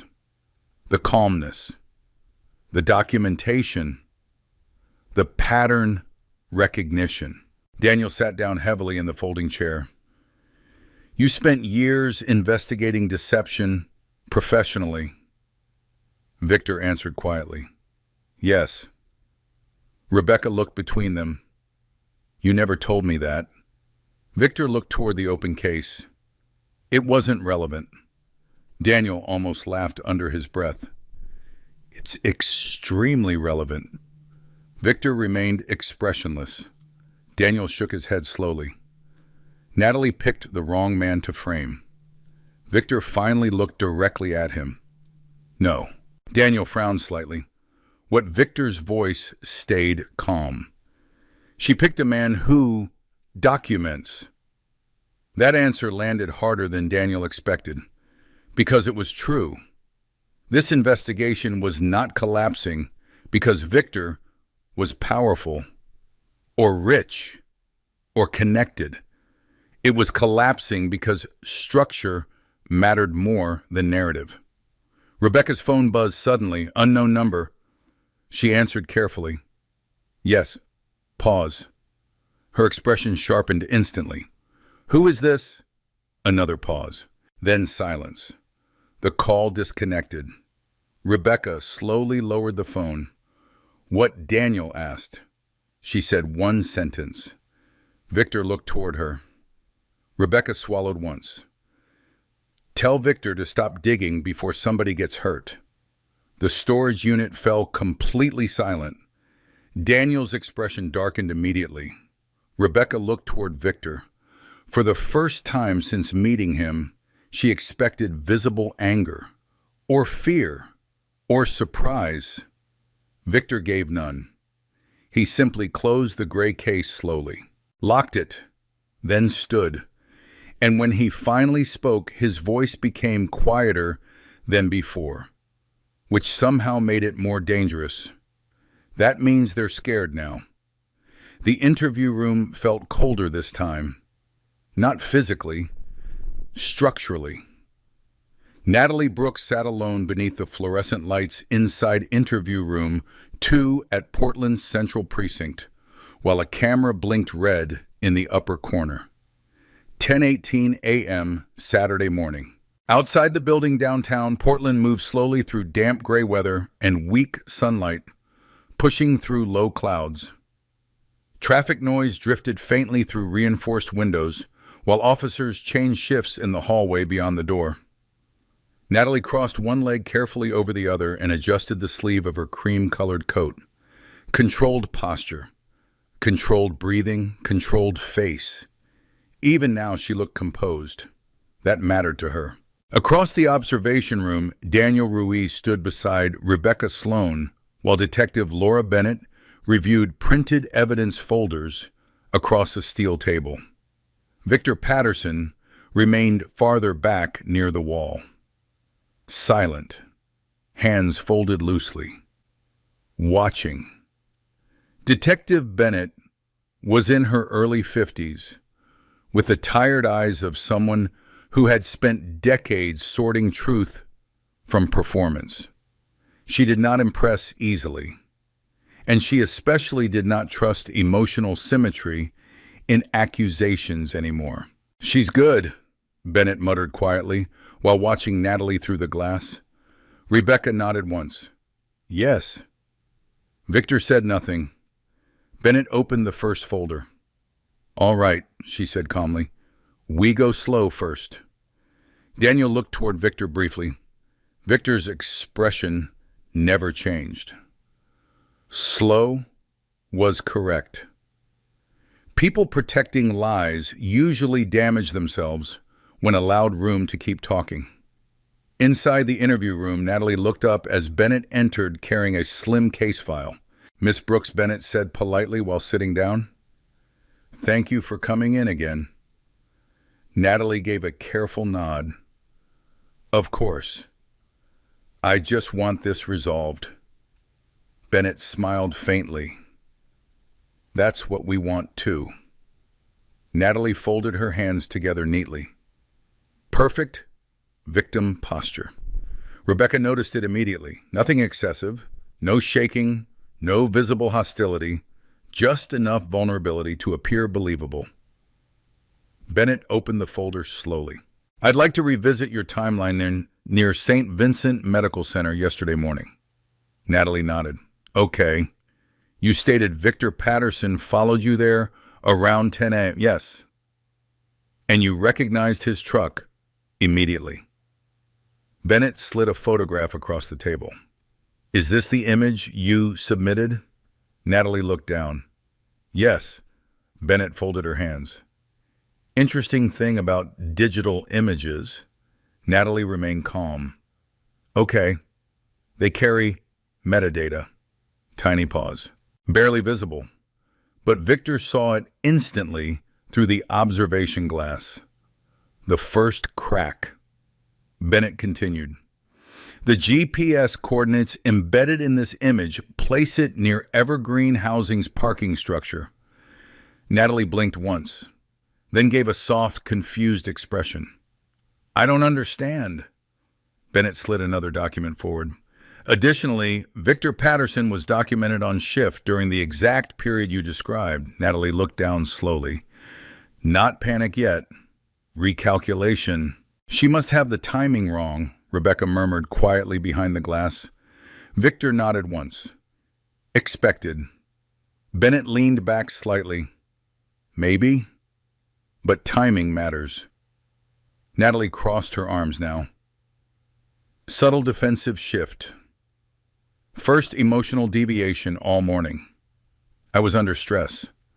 Bennett nodded sympathetically. That makes sense. Then she opened another folder. Let's talk about the screenshots. Natalie's eyes shifted briefly. Again, tiny. Again, visible.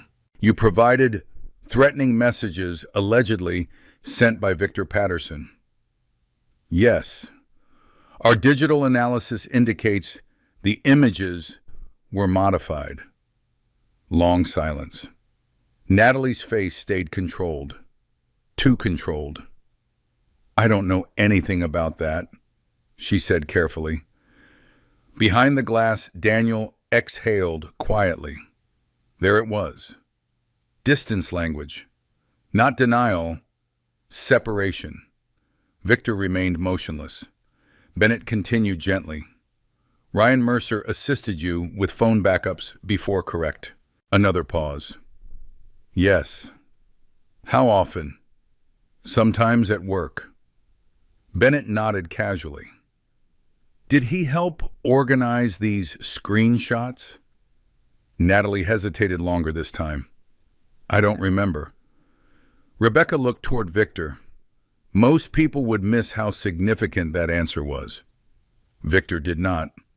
People telling truth usually rejected false technical involvement immediately. Natalie softened, instead, leaving exit paths. Bennett slid another photograph across the table. Security footage. Ryan Mercer purchasing latex gloves and duct tape at 12:43 a.m.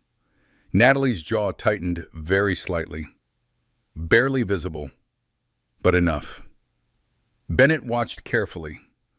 Why was Ryan near Victor Patterson's apartment? After midnight, Natalie looked up slowly. I don't know. His phone pinged there. I don't control where Ryan goes. Bennett nodded calmly. That's fair. Then she placed another image down. Apartment hallway footage. Natalie entering Victor's apartment using he. Timestamp visible.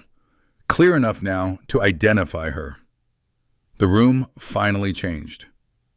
Not dramatically, but the structure shifted. Natalie stared at the image silently for several seconds.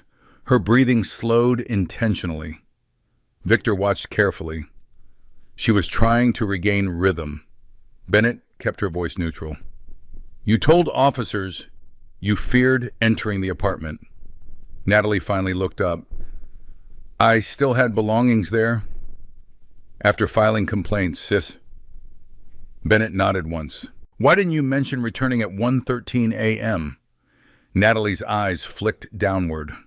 Another recalculation. Then she answered quietly, I forgot. Behind the observation glass, Rebecca almost laughed under her breath. Too many contradictions now. Too many timeline fractures.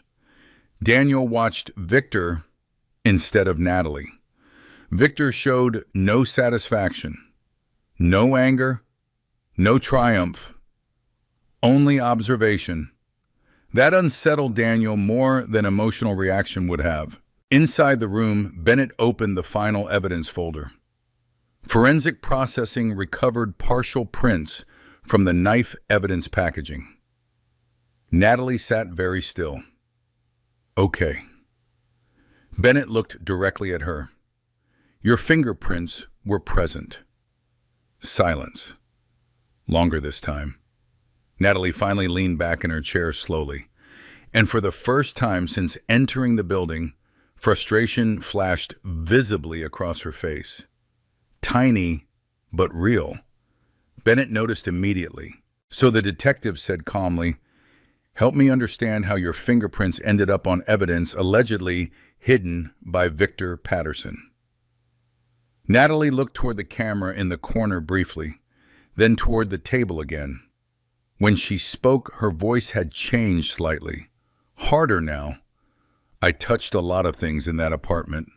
Bennett nodded. Wrapped inside an evidence towel. No answer. Bennett folded her hands. Miss Brooks, Right now, you're standing very close to filing false police reports and evidence manipulation. Natalie looked up sharply. There's no way you're accusing me after everything he did. Emotion finally surfaced. Not fear, anger, real anger. Victor watched silently through the glass. There. Finally. The performance had slipped. Bennett remained calm. Then explained the contradictions.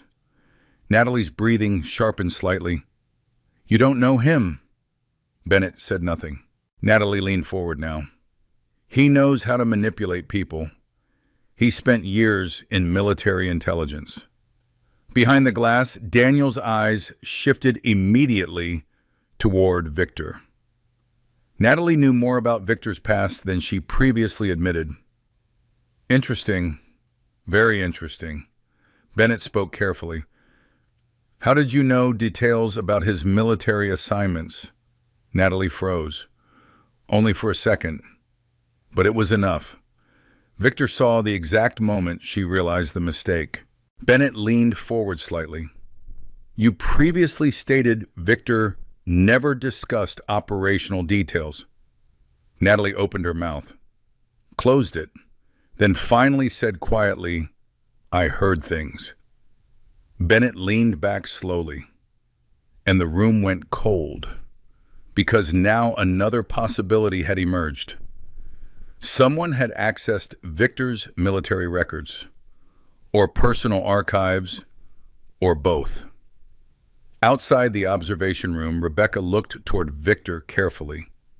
She searched your files. Victor nodded once. Yes. Daniel stared at him. You think she went through the gray case number? Victor's eyes narrowed slightly toward the interview room, but she tried. Inside, Bennett closed the final folder. Then she spoke the sentence that changed everything. We're preparing forensic warrants for all submitted devices. Natalie's expression finally cracked fully. Not panic. Not yet. But fear. Real fear. Because digital forensics did not care about narratives. And for the first time since this began, Natalie Brooks understood the structure beneath her story was collapsing. Then Bennett asked one final question, quietly, directly. Miss Brooks, who helped you plan this? And through the observation glass, Victor Patterson saw something he had been waiting for since the first knock on his apartment door. Natalie looked toward the exit instead of answering. By Monday morning, the story had started leaking beyond police reports. Not officially. Officially, the investigation remained active and ongoing, but Portland moved information through whispers long before press releases, especially accusations involving violence, especially when the accused was quiet. At 8:20 a.m., Victor Patterson walked into Columbia River Freight Systems under a sky the color of wet cement. Forklifts whined across loading lanes, while diesel engines rattled through the riverfront yard. Conversation stopped briefly when he entered the security office. Not dramatically, just enough. Tyler Jensen looked down at his coffee. Melissa avoided eye contact completely. Another guard pretended to focus on paperwork already finished. Victor noticed every reaction without appearing to. The silence around him had changed texture. Before people ignored him, now they watched him carefully. That difference mattered. His supervisor, Doug Henley, stepped out of the office holding a clipboard against his chest.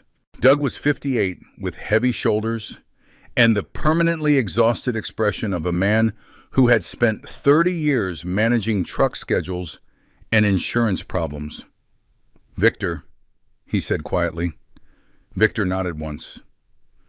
Doug glanced toward the others before lowering his voice. Need a word.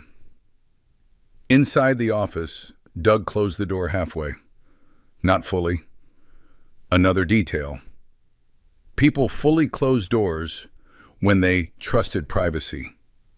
Half open meant caution. Doug rubbed the back of his neck awkwardly. Corporate called. Victor waited. Doug exhaled slowly. They want you on temporary leave until the investigation settles. Victor showed no reaction. Doug hurried forward verbally. Listen, I argued against it. You know I did. Victor nodded once. I know. This isn't personal. I know. Doug looked frustrated now. That's it. That's all you've got to say. Victor looked through the office window toward the freight yard. Procedure matters. Doug stared at him for a second, then quietly sat down. Because somehow that answer made the entire thing worse. Victor wasn't angry, didn't defend himself, didn't beg. A man fighting desperately could be explained emotionally. Victor Patterson simply accepted structure as structure. That unnerved people. Doug cleared his throat. You're still getting paid this week. Understood. And Victor looked toward him. Doug hesitated. I don't believe what they're saying. Victor studied his face carefully. Doug meant it, but fear still sat underneath the statement. Fear of liability, fear of being wrong publicly, fear of association. Victor recognized all three immediately. Thank you, he said quietly. Nothing more. Outside, Melissa watched him clean out his locker 15 minutes later. Not much inside. Extra flashlight batteries, thermos, black notebook, rain jacket. Tyler finally stepped closer while Victor zipped the faded gray lunch cooler shut. Man, if this is all fake. Victor looked up calmly.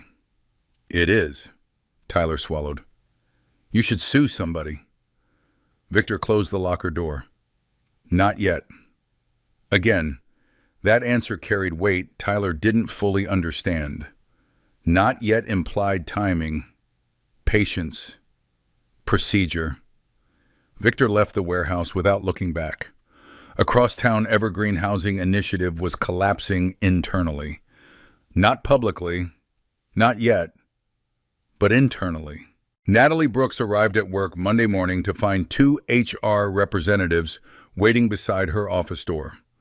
One carried a folder. The other avoided eye contact. Employees nearby pretended not to watch. Natalie's posture remained perfect while they escorted her toward conference room B. But rumors moved faster than professionalism.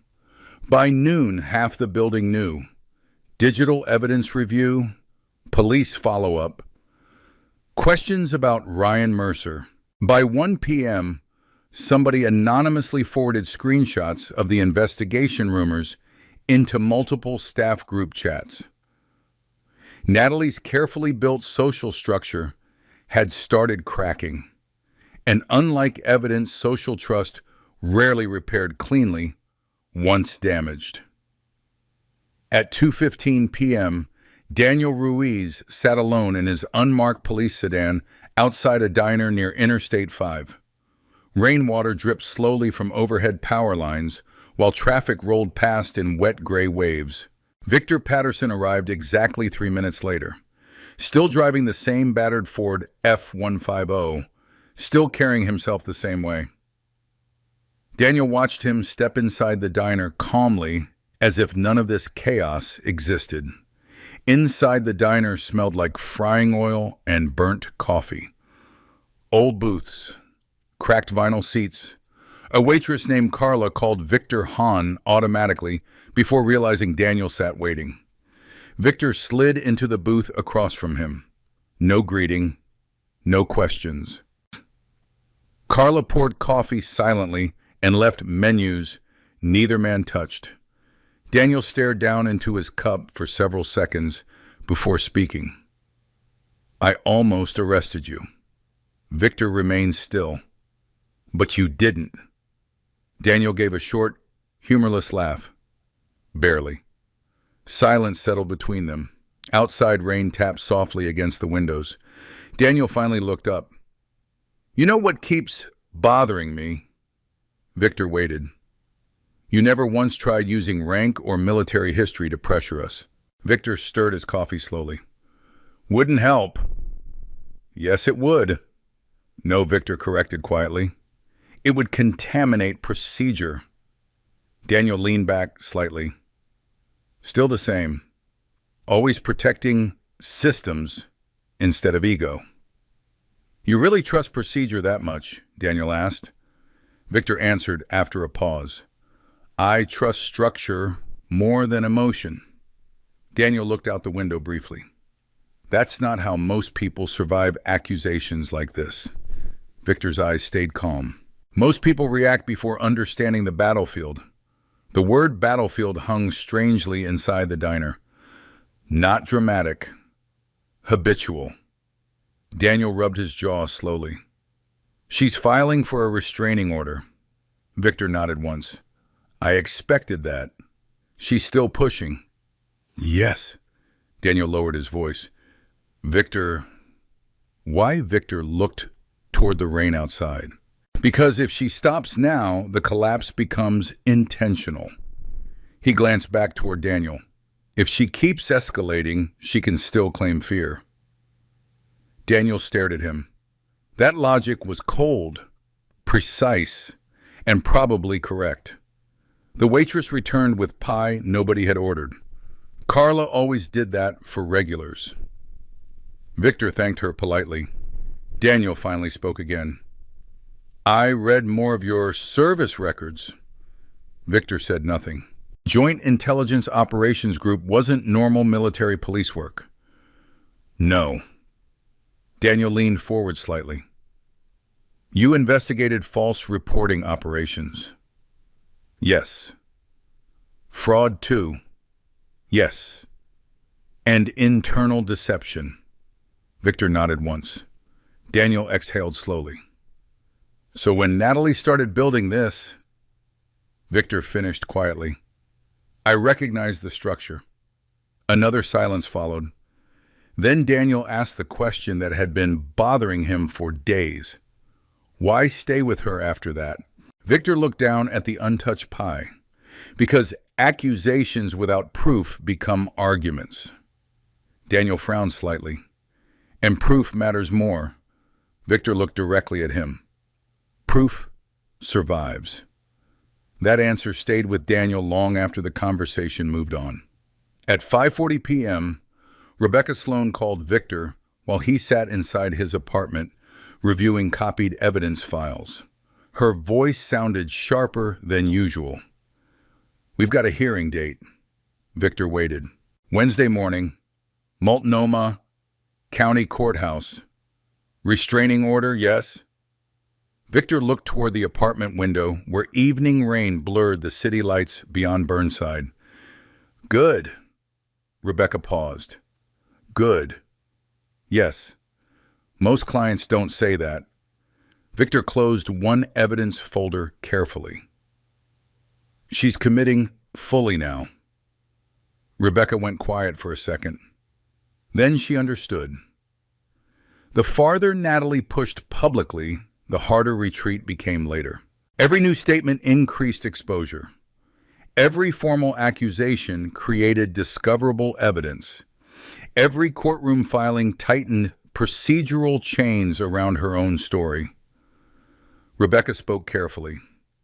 You really think this ends with criminal charges against her? Victor answered softly. No. Rebecca frowned. What Victor looked toward the locked gray case sitting near the hallway closet, then toward the city beyond the rain. It ends with somebody making a mistake they can't explain. And somewhere across Portland, Natalie Brooks sat alone in her apartment, rewriting her story for the third time. Wednesday morning arrived clear for the first time in nearly 2 weeks. Cold sunlight spread across downtown Portland while traffic crawled around the Multnomah County Courthouse on Southwest First Avenue. News vans were not present yet, but local reporters had already begun circling the story online. False accusation rumors. Veteran under investigation. Nonprofit executive seeking protection. The public still did not know which direction the case was turning. Inside courtroom 4, B people whispered before proceedings officially began. Attorneys organized files. Deputies checked seating rows. The smell of polished wood and stale air conditioning filled the room. Victor Patterson entered at 8:41 a.m. wearing an Old Navy suit and plain charcoal tie. Nothing expensive, nothing designed for sympathy. He carried one thick black binder under his arm and moved with the same measured calm he carried everywhere else.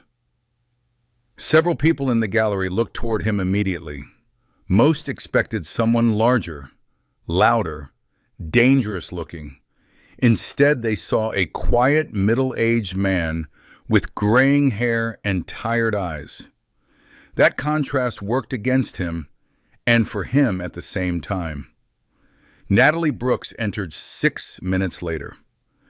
Cream-colored blazer, hair perfectly styled, subtle makeup, controlled expression. She looked fragile in exactly the right way. Rebecca Sloan noticed it immediately.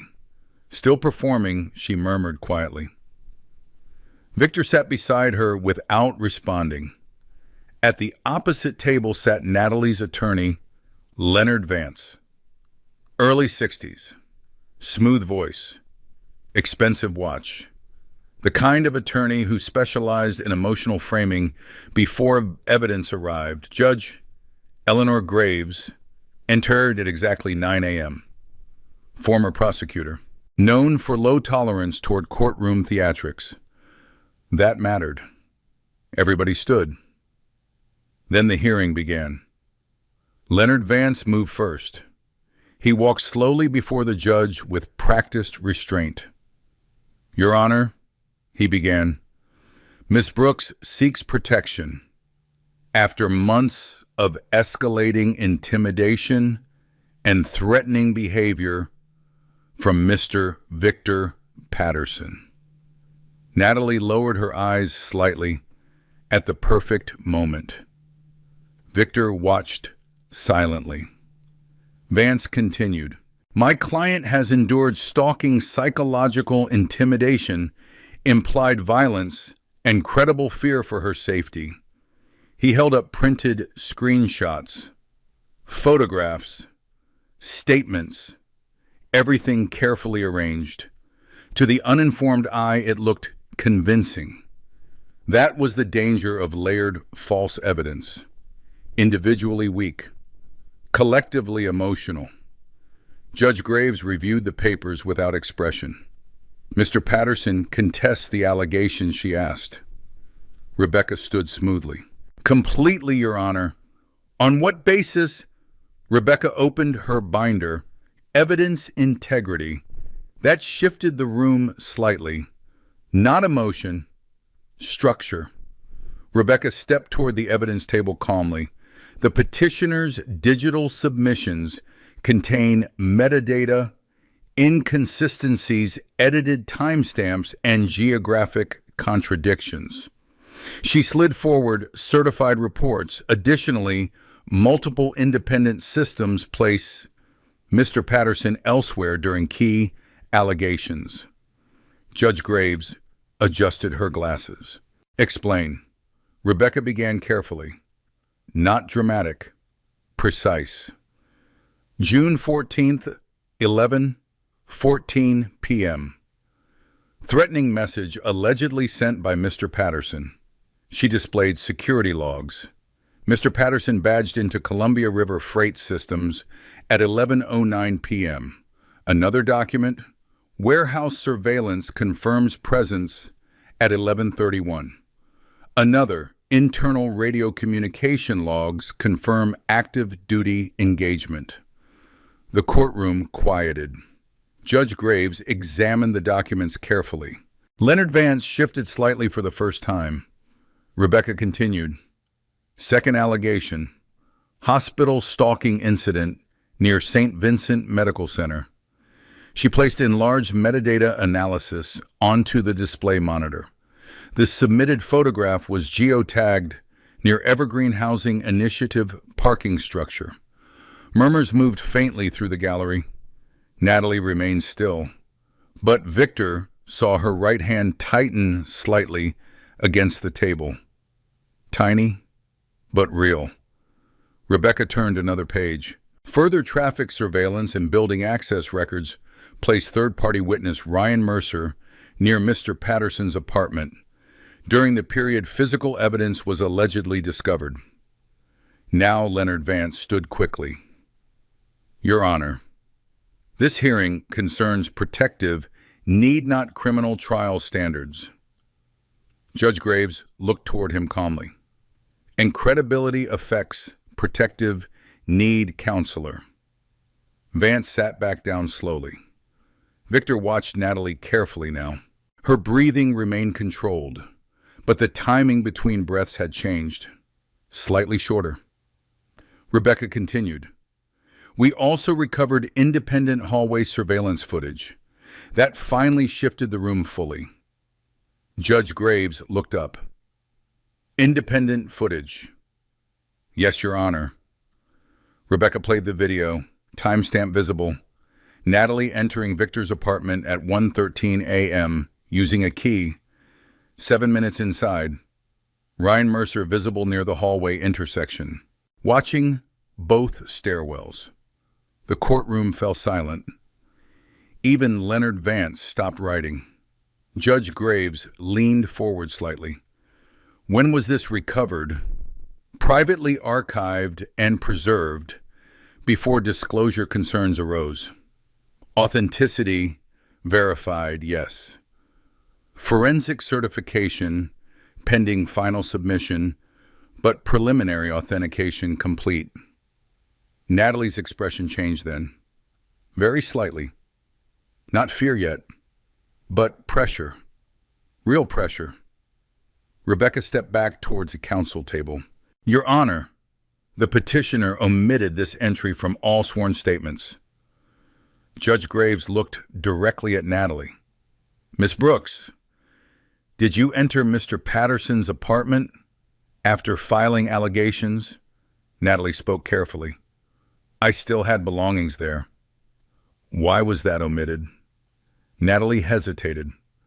Leonard Vance immediately stood again.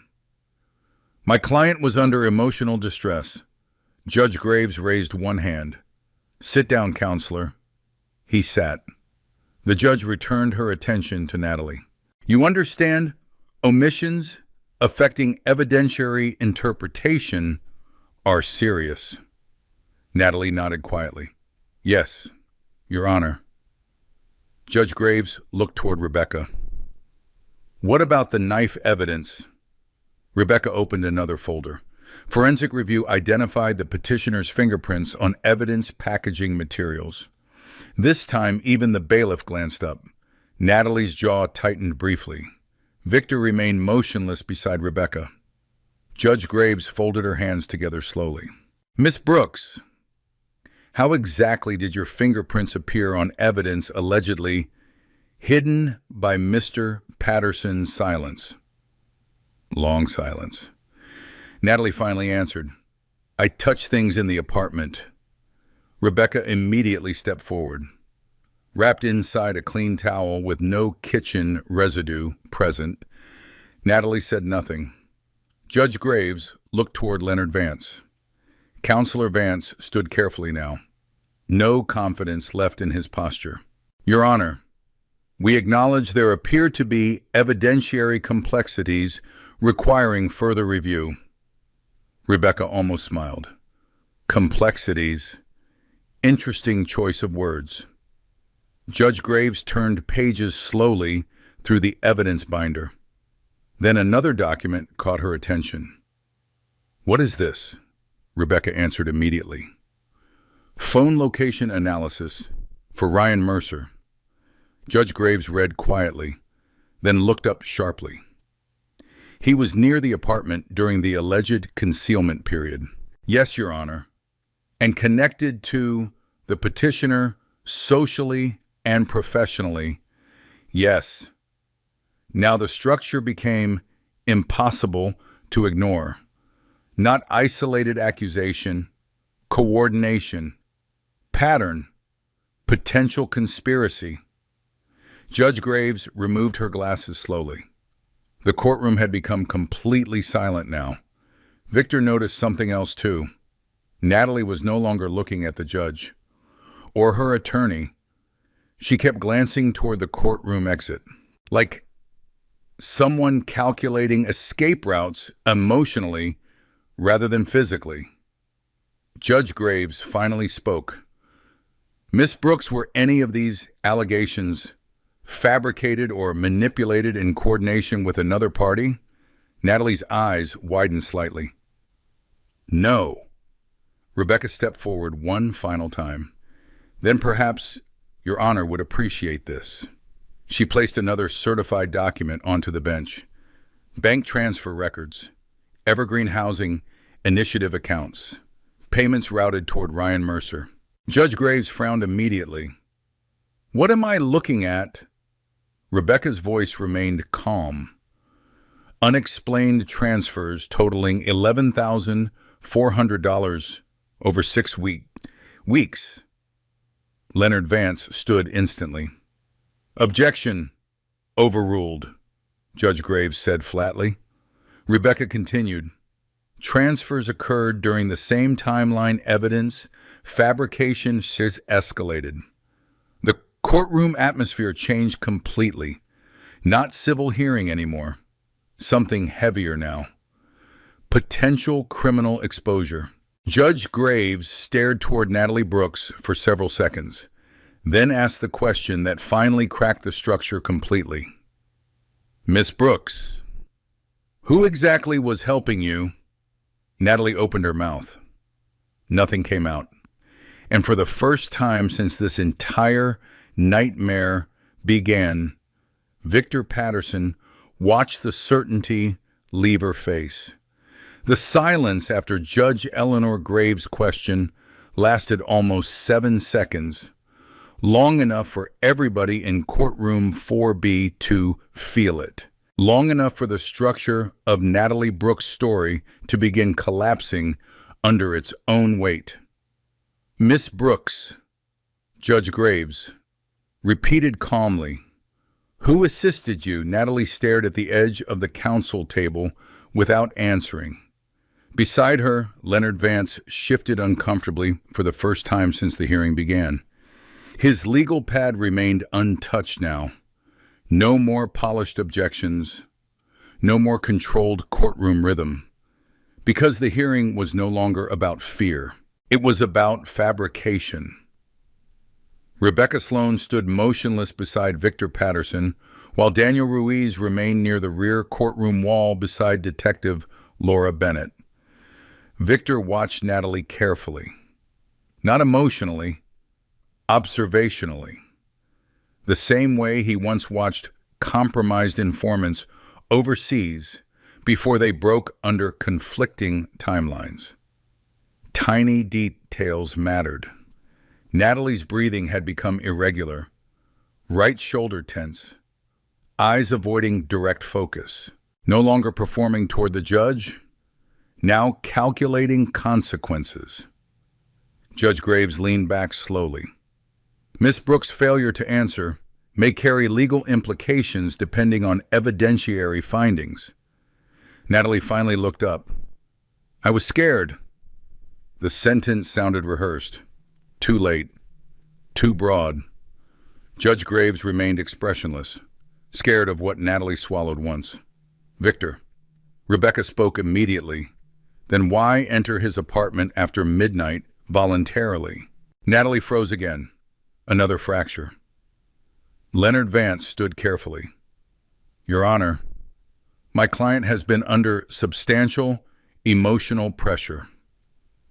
Judge Graves cut him off sharply. Your client submitted manipulated evidence to this court.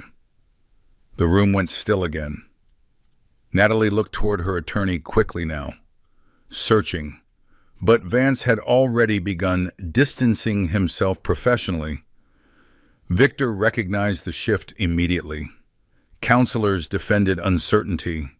They abandoned contamination. Judge Graves turned toward Rebecca. You mentioned a forensic review. Rebecca nodded once. Yes, Your Honor. She opened another folder. Yesterday evening, digital forensic analysts completed preliminary extraction from Ryan Mercer's cloud backups. That caught everybody's attention instantly.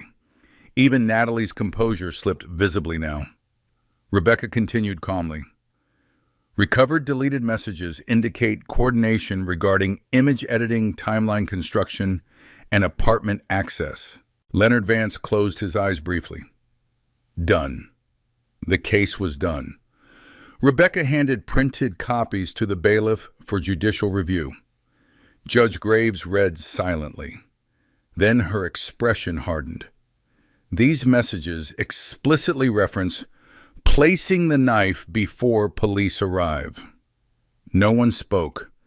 Natalie's face lost color. Victor remained still. Judge Graves looked up slowly.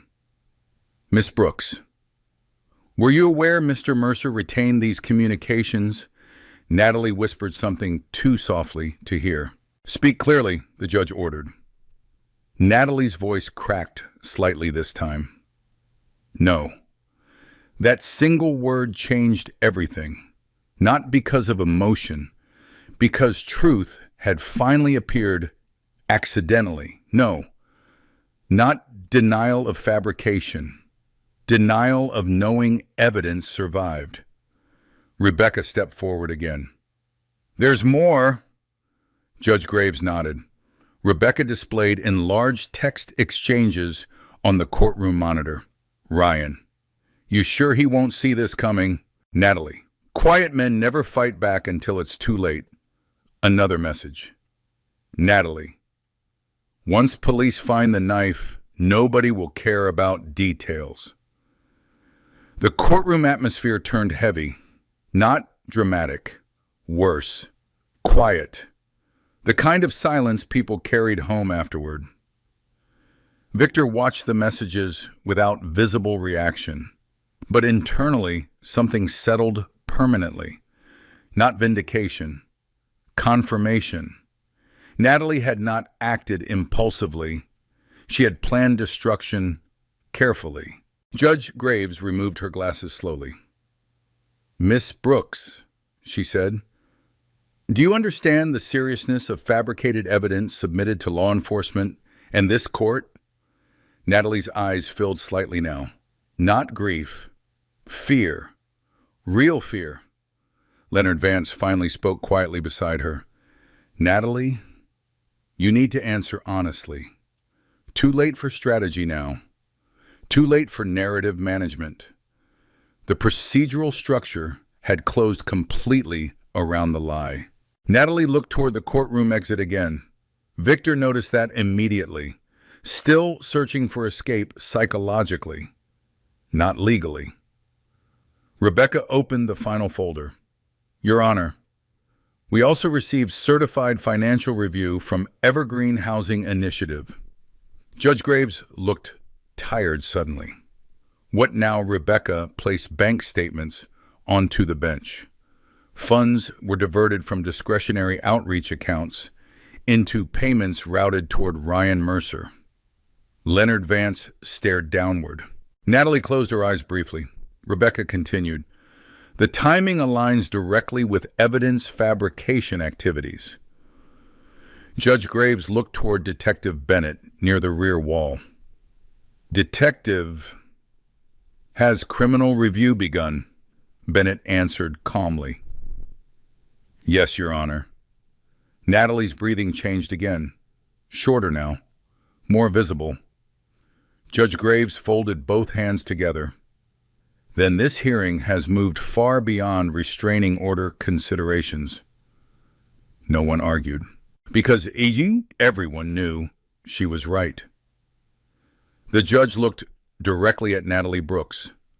The petition for protective order is denied. The words landed heavily through the courtroom. Natalie lowered her head immediately. Judge Graves continued. Additionally, this matter is formally referred to the Multnomah County District Attorney's Office for review of false reporting evidence, tampering, conspiracy, and potential fraud-related offenses. The courtroom murmured quietly. Victor remained motionless. Not relief, not satisfaction, only stillness. Judge Graves looked toward Victor then. For the first time during the hearing, Mr. Patterson, Victor stood calmly. You have conducted yourself with considerable restraint throughout this process. Victor nodded once. Nothing more. The judge continued. That restraint may have prevented substantial procedural damage. Rebecca glanced toward him briefly. Most men falsely accused in public hearings exploded emotionally once vindicated. Victor Patterson simply stood there quietly in his old Navy suit while the system corrected itself piece by piece. And somehow that silence carried more weight than anger ever could. Judge Graves adjourned the hearing. People began standing slowly. Whispers moved immediately through the gallery. Phones appeared. Messages started traveling. Natalie remained seated several seconds longer than everyone else, like her body no longer understood how to move inside the collapse. Leonard Vance leaned toward her quietly. Victor could not hear the words, but he recognized the posture. Legal withdrawal. Then it happened. Detective Laura Bennett approached the counsel table with two uniformed officers behind her. Natalie Brooks Bennett said calmly, "Please stand." The courtroom froze again. Natalie looked up slowly, fear fully visible now. "What? You are being detained pending formal charging review involving evidence tampering and false reporting." Leonard Vance closed his briefcase silently. No objections, no speeches, nothing left to protect. Natalie looked around the courtroom wildly for a second. Then her eyes landed on Victor.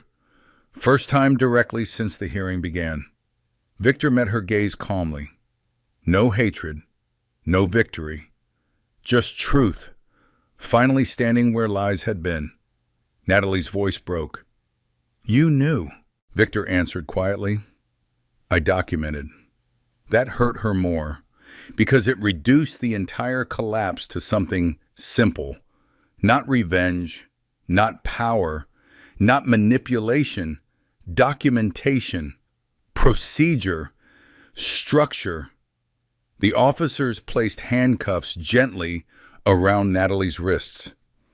Gasps moved quietly through the courtroom gallery. One reporter near the back immediately rushed toward the hallway exit with phone already raised. News was spreading now, fast. Natalie turned once more toward Victor as officers guided her toward the courtroom doors. For a second, she looked less angry than confused, as if she still could not understand why the story failed. Victor understood perfectly, because she built her case around emotion. And Victor Patterson had spent most of his life building defenses around evidence. As Natalie disappeared into the hallway, Daniel Ruiz stepped beside Victor quietly. Neither spoke immediately. Then Daniel finally said, "She really thought nobody would check." Victor picked up the thick black evidence binder slowly. She thought emotion would arrive first. Daniel looked toward the empty courtroom doors. And it almost worked. Victor nodded once. "Yes." Silence settled between them. Then Daniel glanced sideways. "You okay?" Victor looked around the nearly empty courtroom. The polished wood, the scattered papers, the space where Natalie had sat only minutes earlier. Then he answered honestly, "No." That surprised Daniel. Victor continued quietly, "Because false accusations don't disappear when disproven." And standing there inside courtroom 4B, Daniel realized that might be the truest thing spoken during the entire hearing. The rain returned 3 days later. Not heavy, just the thin, cold Portland drizzle that seemed to hang permanently in the air between October and April. Victor Patterson stood outside Columbia River Freight Systems at 5:12 p.m. watching water bead along the hood of his old Ford F-150. The freight yard looked exactly the same as before. Forklifts moving, trailers backing into docks, security lights buzzing above wet pavement. But the atmosphere around him had changed completely. People nodded now when he walked past. Some avoided eye contact out of embarrassment. Others suddenly tried too hard to be friendly. Both reactions irritated Victor equally. Doug Henley met him near the security office entrance carrying a folded document. "Corporate approved your return immediately," Doug said awkwardly. Victor took the paper without reading it. "You didn't have to come back this fast." Victor looked toward the loading yard. "Routine matters." Doug nodded slowly. Neither mentioned the suspension directly. They didn't need to. Inside the break room, conversations lowered slightly when Victor entered. Tyler Jensen stood immediately. "Victor, man. I just want to say," Victor stopped him with a small motion of his hand. "Don't." Tyler frowned. "We should have backed you earlier." Victor opened his locker calmly. "You followed what you thought was safest." The words were not angry. That somehow made them worse. Melissa looked down into her coffee cup quietly. Nobody spoke after that. Victor changed into his security jacket and clipped his badge back onto his belt. Same routine, same thermos, same flashlight. But now every person in the room understood something they hadn't before. The quiet man they overlooked had survived because he prepared while everyone else reacted. At 8:40 p.m., Daniel Ruiz arrived at the freight yard in plain clothes. Victor found him standing beside the perimeter fence, watching freight trucks disappear into the rain. "You off duty?" Victor asked. Daniel nodded. "Needed air." Victor stood beside him silently. The river smelled faintly of diesel and wet steel nearby. Daniel shoved both hands into his coat pockets. "I testified in 3 follow-up interviews this week." Victor waited. "Internal affairs, too." Victor glanced sideways briefly. "Because of me." Daniel gave a short, humorless laugh. "Because procedure touched somebody politically connected." That part had started surfacing publicly now. Evergreen Housing Initiative had frozen several financial accounts pending review. Auditors discovered irregular discretionary transfers connected to Ryan Mercer's department access privileges. The case was expanding beyond false accusations, potential fraud, misuse of nonprofit funds, digital tampering. And once financial investigators arrived, small lies rarely stayed small. Daniel looked toward the warehouse lights. "You know what scares me most?" Victor waited. "I almost trusted the story because it fit emotionally." Victor nodded once. "That's normal." Daniel shook his head slowly. "No. What scares me is how close the system came to failing because the lie sounded cleaner than the truth." Rain tapped softly against the chain-link fence between them. Victor finally spoke. "Systems fail when people stop verifying. Daniel looked toward him carefully. You always talk like this. That almost made Daniel smile. Almost. After a long silence, Daniel asked quietly, "Why leave military intelligence?" Victor looked toward the dark river beyond the freight yard. Too much deception eventually changes people. Daniel waited. Victor rarely volunteered personal thoughts. When you spend years investigating lies, Victor continued quietly, you stop hearing conversations normally. What do you mean? You stop listening emotionally. Victor's eyes stayed fixed ahead. You start listening structurally. Daniel absorbed that silently. Victor continued. You notice timing before tone, sequence before emotion, contradictions before sympathy. Daniel looked down briefly. That sounds exhausting.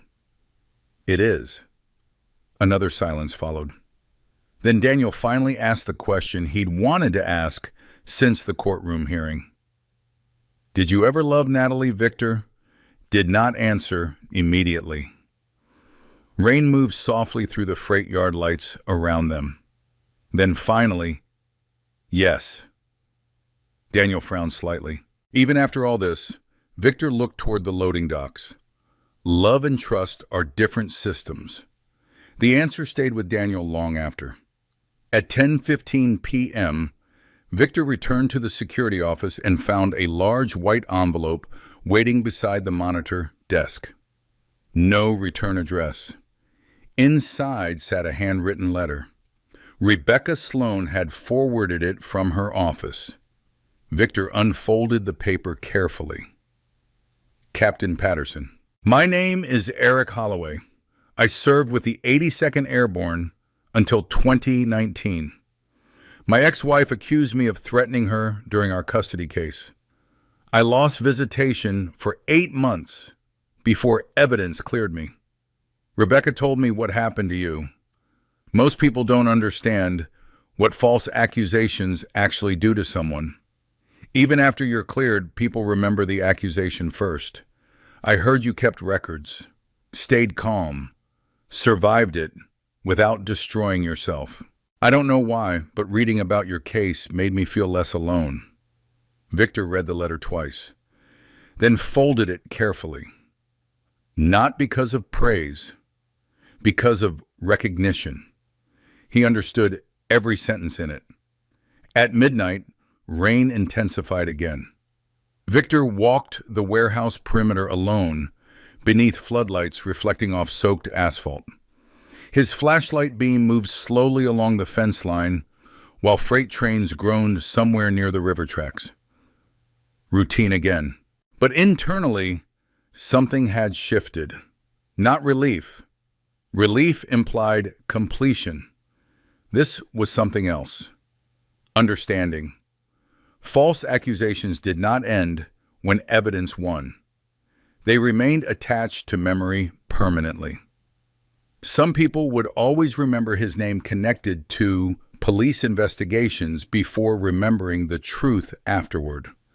Victor accepted that because reality mattered more than reputation. Reality survived longer. At 1:30 a.m., his phone buzzed. Rebecca Sloan. Victor answered immediately.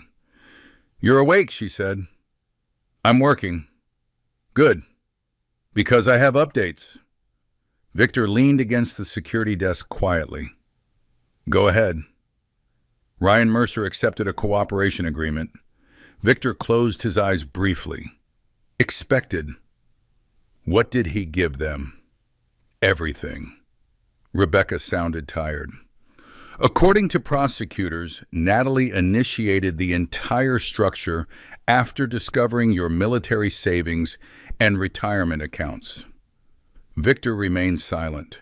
She believed a domestic violence filing would pressure you into settlement agreements and property concessions.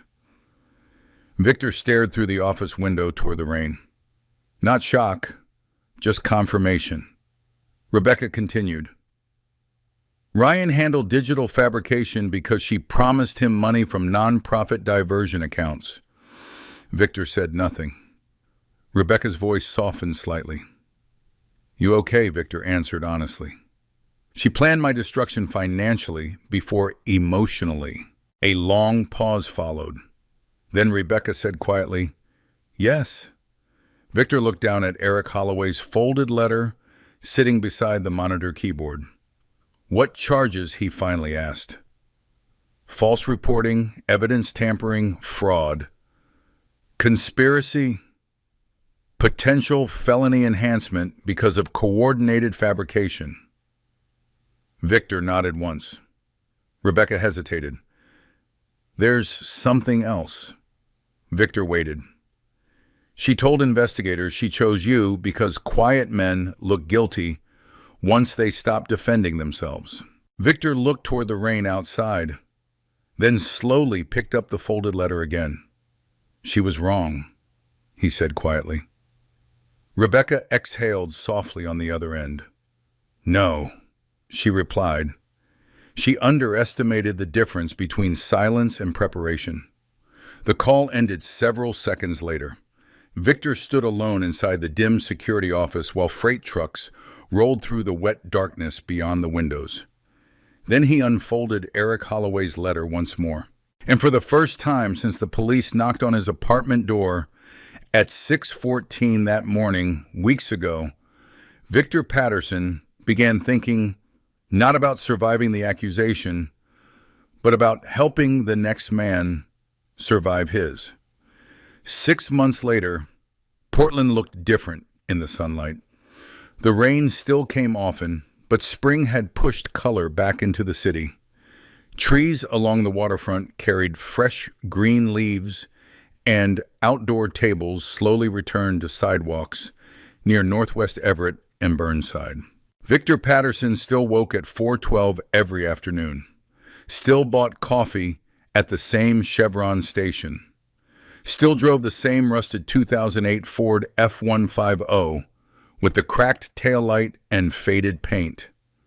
Most habits remained unchanged, but his life no longer belonged entirely to silence. At 9 a.m. every Saturday, a small office near Southeast Hawthorne Boulevard opened its doors beneath a simple brass sign, Patterson and Sloan Veterans Legal Support. No polished branding, no advertisements. Just 2 rooms, old hardwood floors, second-hand furniture, and a waiting area that smelled faintly of coffee and printer ink. Rebecca Sloan handled the legal structure. Victor handled the men who walked through the door carrying invisible damage. Most arrived cautiously, some angry, some embarrassed, most exhausted. False accusations had a way of isolating people long before courts ever became involved. Victor understood that better than anyone. Inside the office, shelves lined the walls with binders labeled carefully.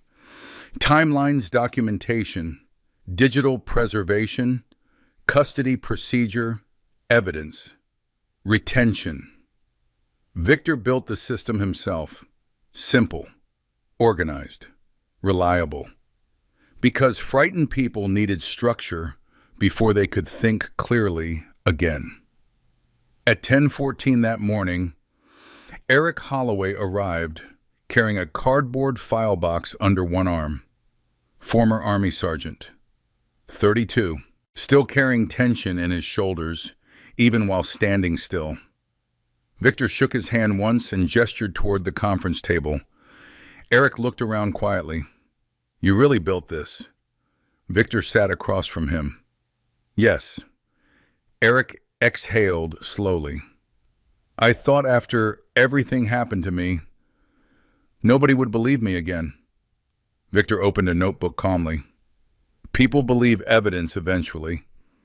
Eric gave a tired laugh. That takes time. Yes. Victor's answer carried no false comfort, only truth. Rebecca emerged from her office carrying printed custody paperwork. Morning, Eric. He nodded politely. Rebecca looked toward Victor. You already start him on documentation, yes. Eric stared at the growing stack of organized forms beside him. You guys really treat this like an investigation, Victor answered quietly. It is one. Outside the office window, traffic rolled slowly along Hawthorne, while rain clouds gathered over the river again. Life continued. Always. That part surprised Victor more than anything. The world never stopped moving simply because somebody's life nearly collapsed. At noon, Daniel Ruiz arrived carrying a cardboard tray with 4 coffees balanced carefully in both hands. No uniform today, just jeans and a dark jacket. He stepped inside the office and looked around with quiet approval. This place still smells like military paperwork. Rebecca smirked faintly. That's Victor's influence. Daniel handed out coffee cups. Victor's already had 2 hazelnut creamers inside without needing explanation. Routine mattered. Daniel sat beside the front window while Eric organized his files nearby. For several minutes, nobody spoke much. Comfortable silence. The rare kind. Finally, Daniel looked toward Victor. You know, Internal Affairs used your case in procedural review training. Victor glanced up from a file. No.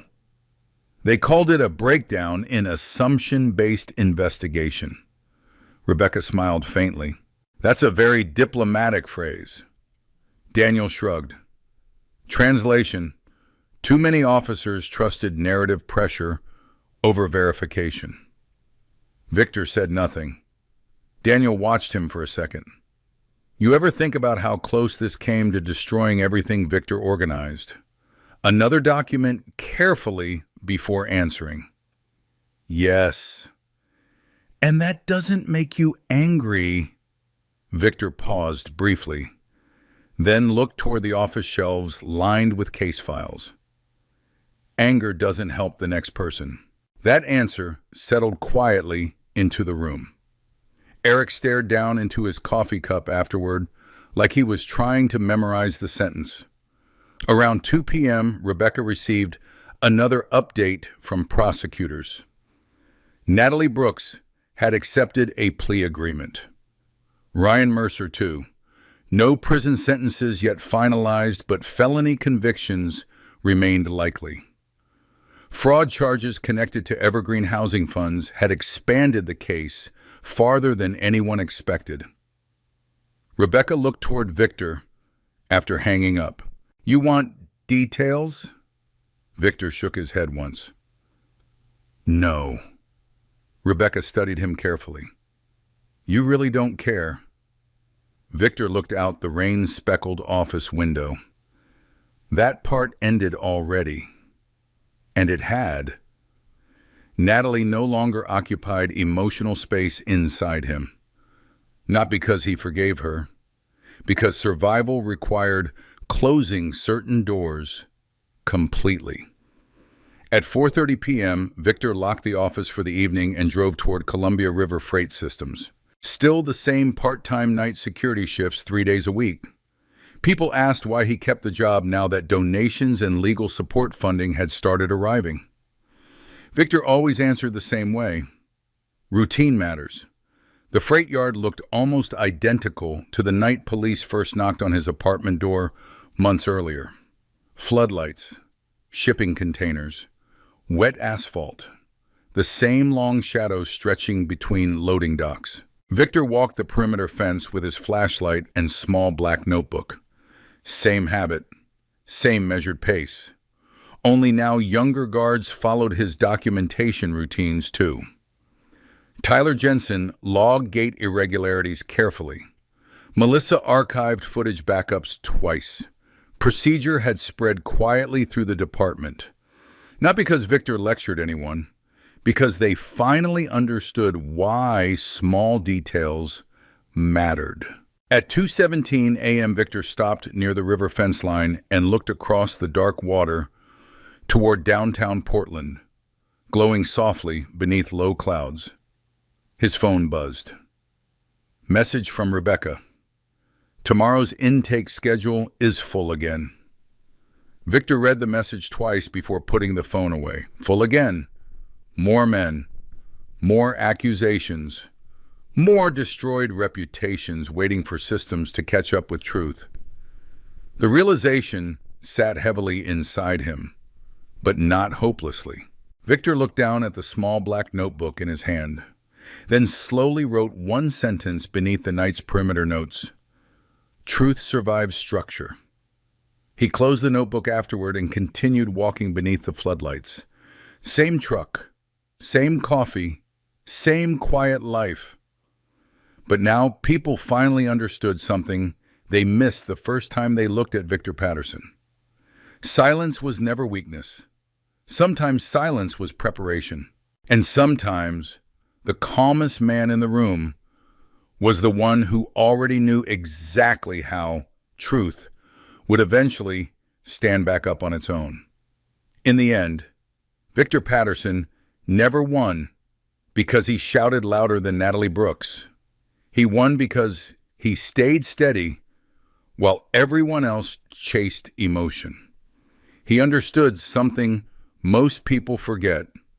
When fear and anger take over, facts matter more than panic, and patience often protects people better than rage ever can.